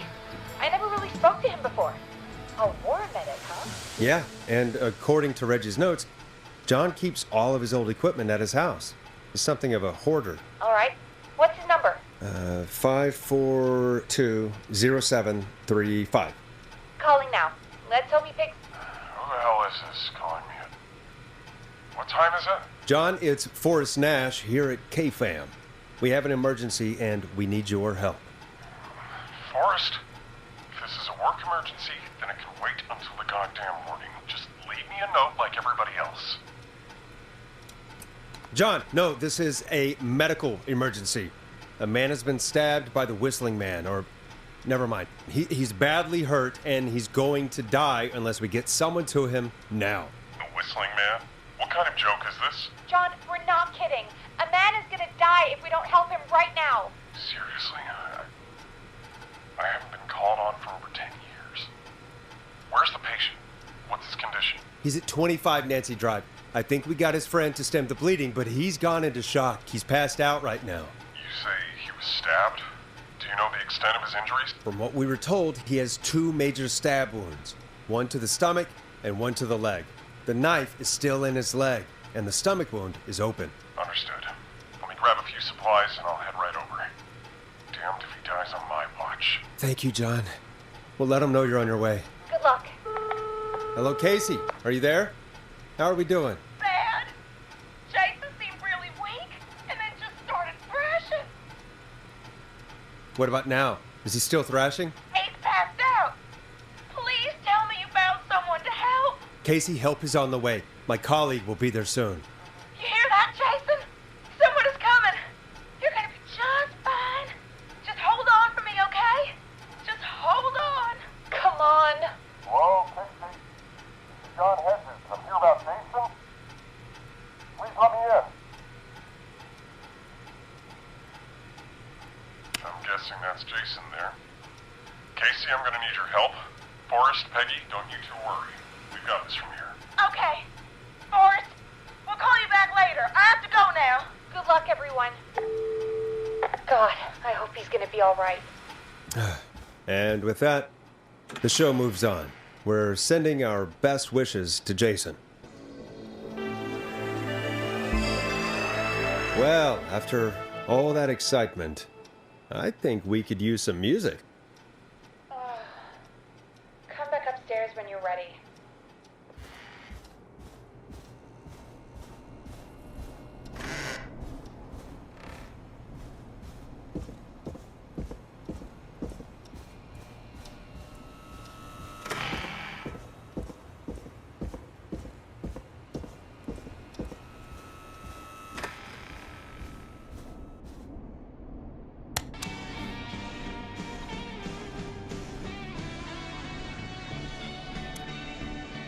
getting pretty late. This might be your last break for the night, so try to enjoy it. Give me a buzz when you want to go back on air. Let's roll. You got it. We've got another call coming through, too. When you're ready, shut the music off. Welcome back to 189.16, The Scream. I believe we have another caller on the line. How are you tonight, caller? Forrest! It's me, Roller Ricky. Oh, and Maxie's here too. Good to hear from you again. How are you both doing? Oh, we're good, man, thanks to you. You're like our guardian angel. That wouldn't be a bad look for you, Forrest. A little white wing halo number. Maybe something for the K-Fam Halloween party. All right, everyone, let's calm down.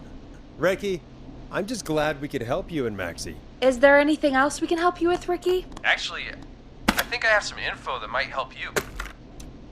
Oh? What's that? You see, man, me and Jason know each other.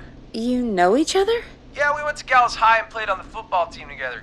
He was a gnarly offensive linesman, and I was our star wide receiver. Runner Ricky, they called me. All right, and what does that have to do with tonight? Well, because George, the guy who drowned, he was on our team too. Tell me about him. What was George like? I didn't know him for long, man, I'm sad to say. We had our first team party on the night he drowned. He seemed like such a good dude. Ricky, were you there when George drowned? No, man. Once the party turned, I beat feet out of there. Man, I remember George and his girl there. There was a whole lot of love, man. I could see it, you know? Ricky, listen, this is very important. I need to know everything about her. I didn't really know her before, or see her after that. I never even got her name, man. I just remember he called her Bean. Then what did she look like? Please, tell us anything you remember. I just remember a pretty girl, man. I'm sorry. Ricky, you said the party didn't last long. What happened? We were just having a good time, and then the next thing I knew, everyone was running for their life. I looked up and saw that goddamn whistling man in the trees. And I never ran so fast in my life. I ran straight home. Didn't know about George until next morning at school. I'm guessing it was whistling night, wasn't it? That the whistling man was just another kid. Yeah. I don't know how George died, but I always felt like if anyone deserved to die that night, it should have been me. And Ricky, it wasn't your fault. You're not a bad person. I know that now, ma'am. It took a long time to learn, but yeah, just thought I'd tell you all what I know. Thank you, Ricky. This helps. Thank you. You got it, man. Anyway, I think it's time for me and Maxie to free up your phone lines. Thanks for listening, man.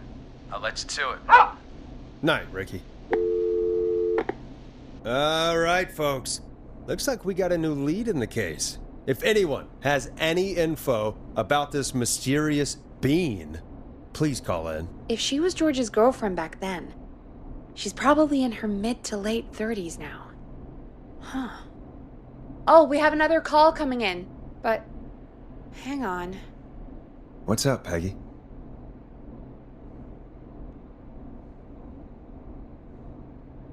Peggy? You're gonna want to take this call off the air. Who is it? Just do it. All right, folks, it's time for another track. Here's one to help you sit back and relax. We'll be right back after this. I hope this is good news, Peggy. Who have we got? Find out for yourself on line 1. Hello? Forrest, I'm glad I got back through to you. Sounds like it's been a busy night, huh? Surprise! It's Leslie, our 911 operator, leading the charge from Henderson to come save us. It's so good to hear from you. Are you okay? We're doing okay. Sarah and I are both happy to be headed back home. We're happy to have you too. Wait, Sarah? Oh, yeah, I mean Deputy Martinez. Anyway, we got back into radio range a little while ago. We've been listening in, but haven't been able to get through until now. Ever since you found Sheriff Matthews, it's only gotten worse. It's been a long night. Well, it shouldn't be too much longer now. I'm glad I got through to you. I wanted to let you all know what's going on. I made it to Henderson. Turns out somebody had cut the phone lines, and they had no idea what was happening. After I told them, well, their sheriff sent a goddamn squad back with me to stop this. That's great news! That's crazy about the phone lines, though. Do you think the Whistling Man cut them? I'm guessing so. I don't know how the Whistling Man did it. But that doesn't matter right now. Listen, we're coming in hot, but we need your help. I know Gallows Creek isn't a big town, but if we don't know where the Whistling Man is, we can't get him. Her. That's where you come in. Haven't we helped enough? I mean, now that you're back, can't you just... Forrest! Ignore him, Leslie. We'll do whatever it is you need us to do. Right, Forrest? Thanks, Peggy. It might be a long shot, but here goes. The Whistling Man already called up a few times. I bet she calls again. We're still a little ways out of town, so if she calls, stall her. Buy as much time as you can for us to get in. And while you're talking to her, try to figure out where she is. We'll be listening in, so once her location is known, we'll head straight there and end this nightmare. I'll do my best. I know you will. Heck, I can see the headlines now. Forrest Nash's interview of a lifetime. Anyway, I'll radio the other cars and tell them the plan is a go. Hopefully the next time I see you, it'll be with our killer behind bars. Take care now. We'll see you soon, Leslie. Oh, thank God. It sounds like this is almost over. We're nearly through this. Best we don't waste any time then. Let's get back on air. You got it. Okay, Forrest, shut the music off. Bringing you back live now. Welcome back to The Scream with me, Forrest Nash. The line is lit up, but before I get to our next caller, I just want to say, things are looking up. It's almost over. But for now, let's bring in our next caller. Evening, caller. This is Forrest Nash. Hello, Forrest. This is John Hedges. I'm here with Casey. I wanted to give you an update on Jason. John! Is he gonna be okay? He's a fighter. He'll be fine. We've got him stabilized and resting in a bed. We're preparing to move him to the hospital. Thank you so much. If you hadn't been there, then... God, I don't even want to think about what would have happened. Of course, Casey. We're just happy he's okay. John, Casey, you two did all the work. Tell Jason to get well soon from us, whenever he's up for it. Well, why don't you tell him yourself? Is this Forrest? The one and only. I hope you're feeling better. It's good to hear you, Jason. How are you? Oh, well, you know. I've got a hole in my stomach, and there's a knife in my leg, but John gave me something to take the edge off. So, I might feel even better than either of you.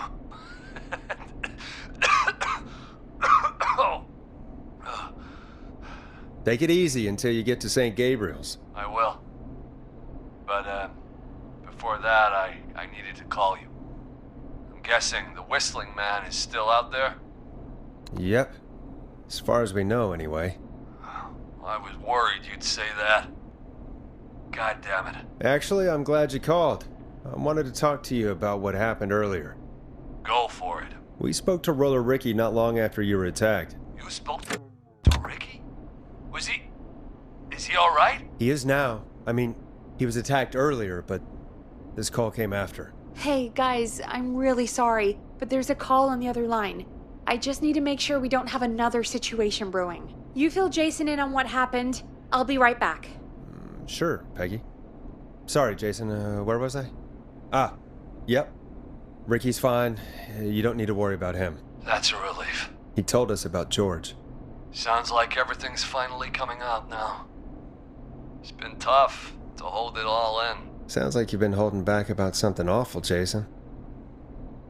I'm part of the reason my best friend is dead, Forrest. And the few who knew about it said if I ever said anything, I'd find myself in jail. For a long time, it was hell. And then the town just moved on. Like he'd never existed. What happened that night? I went along with the stupid prank, that's what. Whistling night. Some of the guys on the football team had an idea for a way we could haze the newcomers. We decided to plan a party in the woods and have the whistling man crash it. It was stupid. We each had a role. I was the stabbed friend.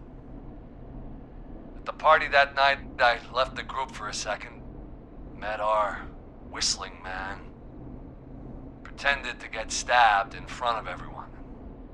Started an almighty panic, those screams. That was the last time I saw or heard George alive. How did George die, Jason? I don't know. I was playing dead. But when I heard her scream... Ricky mentioned a girl named Bean. Is that who you mean? Bean? Oh yeah. I guess George did call her that. Yeah. He called her Bean. I heard her again tonight, Forrest. Her name was... What? What happened? Are we still on air? How do we get it back on? I don't, we can use the emergency generator down in the basement. Reggie picked it up a while ago in case we ever needed to do an emergency broadcast. An emergency broadcast? Emergency? You know, nuclear war, alien attack, broadcasting a serial killer's location to the cops so we can end this nightmare. Fair point! It's in the storage area, in the far back corner, up on the wall. You might have spotted it earlier when you were digging around for all those tapes. It'll have a big red button. Just press that. I'll see you when you're back.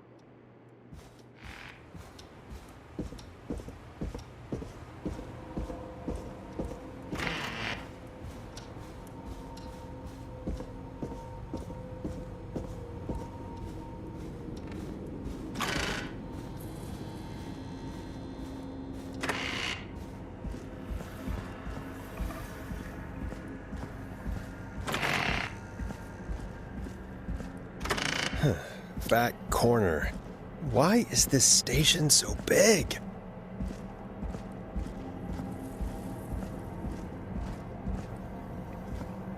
That must be it. Boom! We've got power.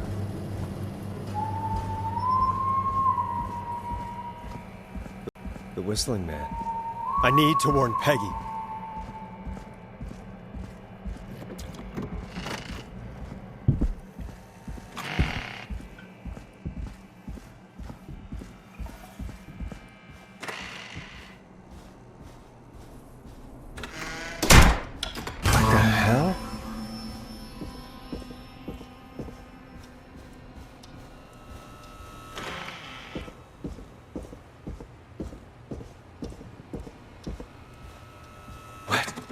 Why is it locked? Oh no. Peggy!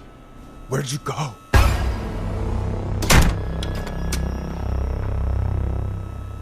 No way. This can't be happening.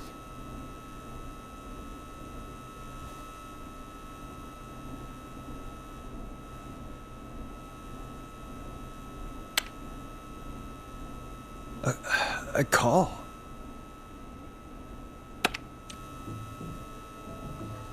Where's Peggy, Don? Have some patience, Forrest. It's almost the end of the night. Almost the end of the show. But it's not over just yet. Got a little time still. So let's make the most of it.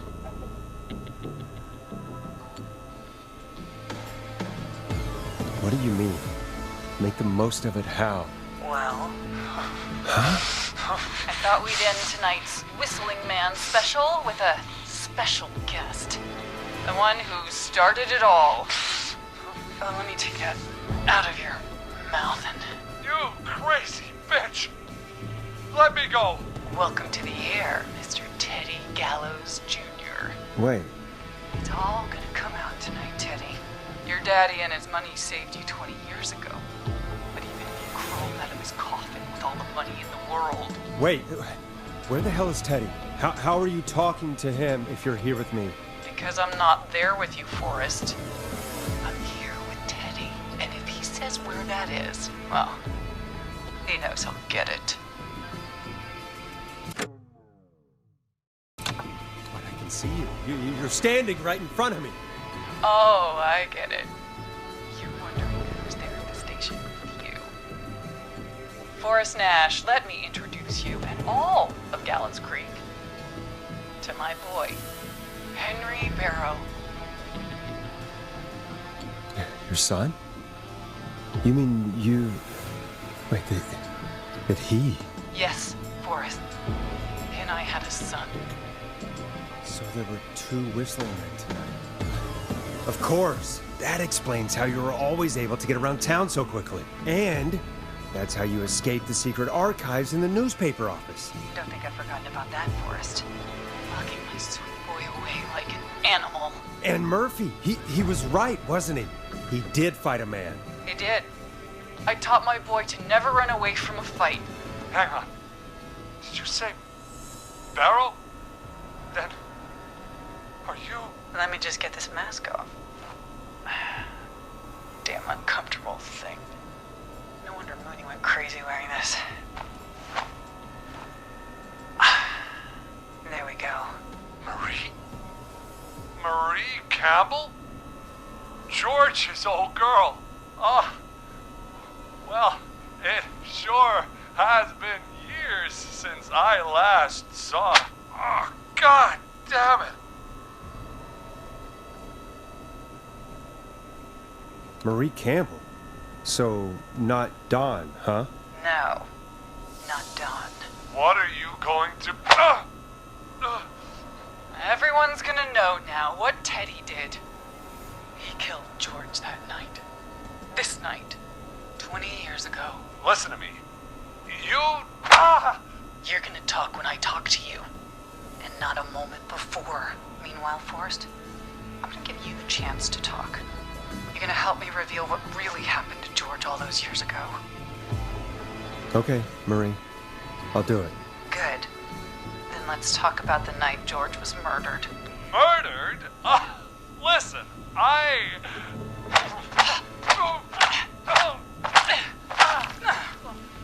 said you speak when you're spoken to.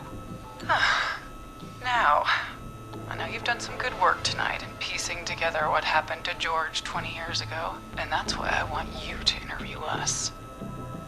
Interview you? All right, I can do that. Thank you. I want you to help me and Teddy tell the story, Forrest. Do a good job. And hell, you might be the only one to leave here alive.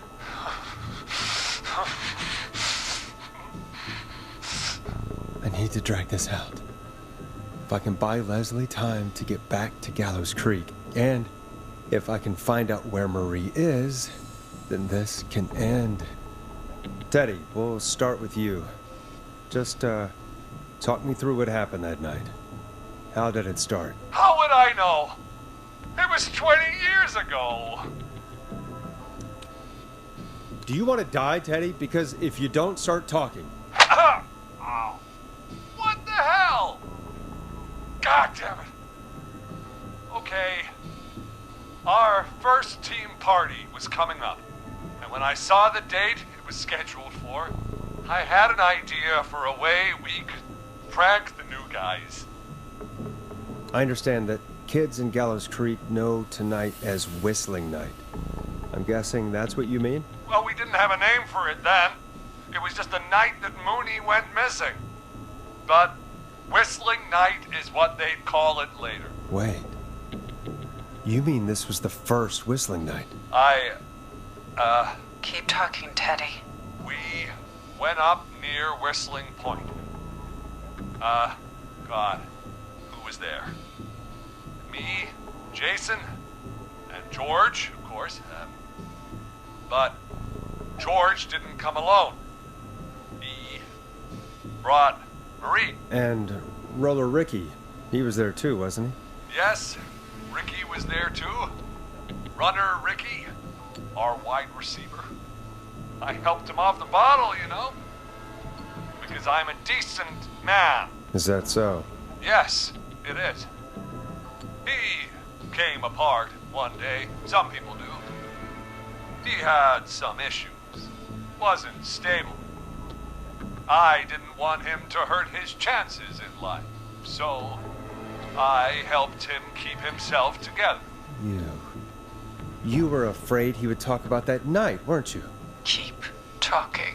About midway through the night, we put the prank into action. We looked up at the trees and saw Jason there, bloody, like he'd just been stabbed. And the whistling man, screaming. George and I and Ricky, we got left behind. But Ricky was in on it too. I know he was. He and Teddy were as close as anybody. Teddy must have told him the plan. No, Marie, you're wrong. Ricky didn't know. What? Did you miss that part of the broadcast? I spoke to him earlier. He had no idea what was happening. He said he was as terrified as anybody. Isn't that right, Teddy? You didn't tell him, did you? Ricky never could keep his mouth shut. If we told him, he would have given everything away. But well, it doesn't matter. He didn't run his mouth enough to tell anybody about it afterwards. He's still guilty. It was just a stupid prank. How can you still say it was just a prank? Oh, come on. God damn it. You made George think Jason had been murdered. He thought his best friend was dead. And so tonight you stabbed him for real? It's the role he wanted to play. Jason's still alive, Marie. He was with a friend.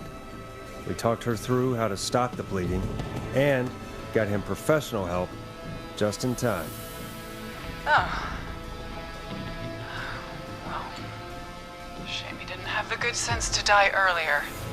He's gonna regret that. Enough about him. Me and George took off running, but somehow we got separated in the woods. I ended up near the bottom of Whistling Point, and when I noticed George wasn't with me, I panicked. And then, I don't know how he snuck up on me, but the whistling man grabs me. I scream, and he starts laughing, telling me it's just a joke. I could stall for time here.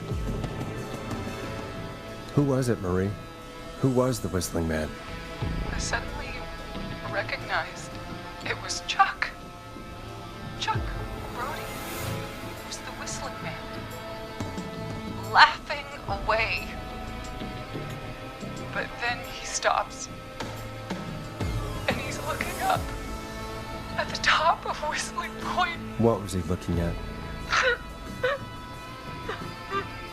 Teddy, what happened next? Nothing. I mean, it was just... Teddy? George fell off Whistling Point. How do you know what happened? I saw it. You pushed him. You were up there. You were dressed as the whistling man too, and... I didn't push him, God damn it! I just chased him up there, and he kept backing up. When I saw he was about to go over, I reached out. That's what you saw. You liar! It's not my fault. He didn't know it was a joke. If he'd had any brains, he would have realized. You bitch. No one's going to believe this. After all you did. If she's lying, why the cover-up? My future was at stake, Nash. You know what it's like. People like us are bred for bigger things. I'm going to be the mayor of this town, Forrest. And then governor. And then, who knows? What happened that night was tragic. It should never have happened. But it was a mistake. It was just a stupid joke gone wrong. So my father sent Clive out to clean it up. Why should a blip ruin my future? George was a blip? He wasn't a blip, Marie. His father covered it up from there. I searched for George's body all night, but Sandra found him the next morning while out jazz running. She found him in the river, but she lied about that to protect Teddy. She said something about her rent going up, unless she... Teddy, did your father own Sandra Sharp's dance studio? It's Gallows Creek, not Sharp Creek. I'd answer the question if I were you, Teddy. Yes, okay. We own most of the town. That's it then. Your father was going to run her out of business unless she lied and said she found him in the reservoir instead of the river. What my father did in his business dealings is nothing to do with me. The false reports. That's why you killed Sheriff Matthews too, isn't it, Maria? Not just to get him out of the way, but... Everyone was in on it, Forrest. Even the coroner wrote a fake report. Said George was drinking. That he just got himself into trouble. And... I saw. I'm sorry. For all it's worth, Virginia didn't have much of a choice. She had a sick sister whose treatments she couldn't afford. She played along with the Gallows to save her sister's life. And her own. Even still, she should have told the truth. I did my part. I tried everything I could think of. I even went to the newspaper, but no. That coward killed the story. We'll take care of Maurice Russell later. You've been through hell, Marie. I'm sorry. You've got no idea. You never should have started. You shouldn't have pushed my door down the cliff. You should have been punished. But it's coming to a stop. At least for now. Here, where George and I first met, before he joined your football team, was right after he shot the winning throw. Wait a sec. Gallows Creek High, in the gymnasium. That's right, Forrest. Not that it matters, but yes, we're here. Anyway, I think that about wraps up the interview with Teddy. So, where? Oh my God. Peggy! Teddy? You've got to help me. Quiet. You'll talk more later. Now I have to talk to someone who mattered more than you ever did. Peggy. It's been so long since I've seen your face. I worried you wouldn't come. Marie! Oh my God. I thought you... And here I was, thinking you'd forgot me. I'd never forget my own sister. Forrest seems lost for words. Wanna explain, Peggy? Earlier, while you were speaking to Jason, I got a call. You remember? Well, it was from Dawn. She said that my sister Marie was there that night George died, and that I should come to the gym for a reunion. And when you walked in, you found out That my sister is the Whistling Man. Good to see you too, Peggy. Why didn't you tell me any of this?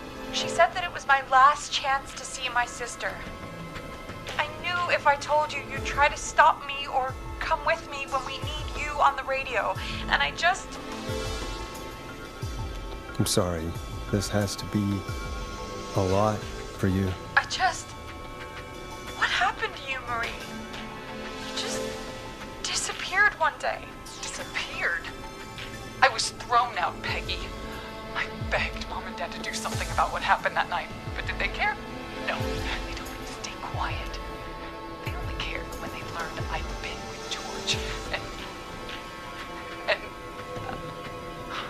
Marie, I'm so sorry. I never knew.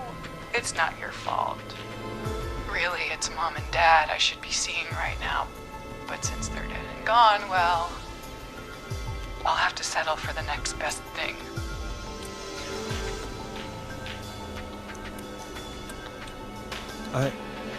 Wait. Is that why you went after that kid in the maze? Eugene Stein? Because his parents? That's right. Eugene's parents were there that night too. They got themselves killed in a bus accident. And since only their child was left... Marie, please. Mom and Dad are gone, Peggy. Besides, you forgot me. Just like the rest. You forgot. Marie, Peggy never forgot about you. Keep your mouth shut. She kept a card from you. She kept it here on her desk. What card? The card you made me for my 8th birthday. What does it say then? Happy birthday, Peg. Now you're great and 8. Love, M.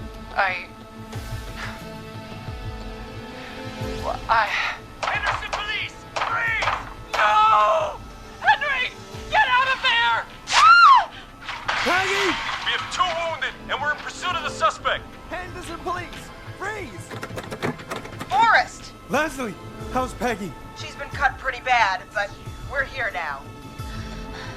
I'll be okay. God, Marie! Hey, Zara! I need you to look after Peggy. She needs help. Now, we got here just in the nick of time. Where's Marie? She bolted right as we got here. The police are right on her heels. It won't be long now. It's over, Forrest. Well, folks, it was a long night, but we made it through together. I'm gonna head off to go check on Peggy. This has been Forrest Nash. And it's been a scream.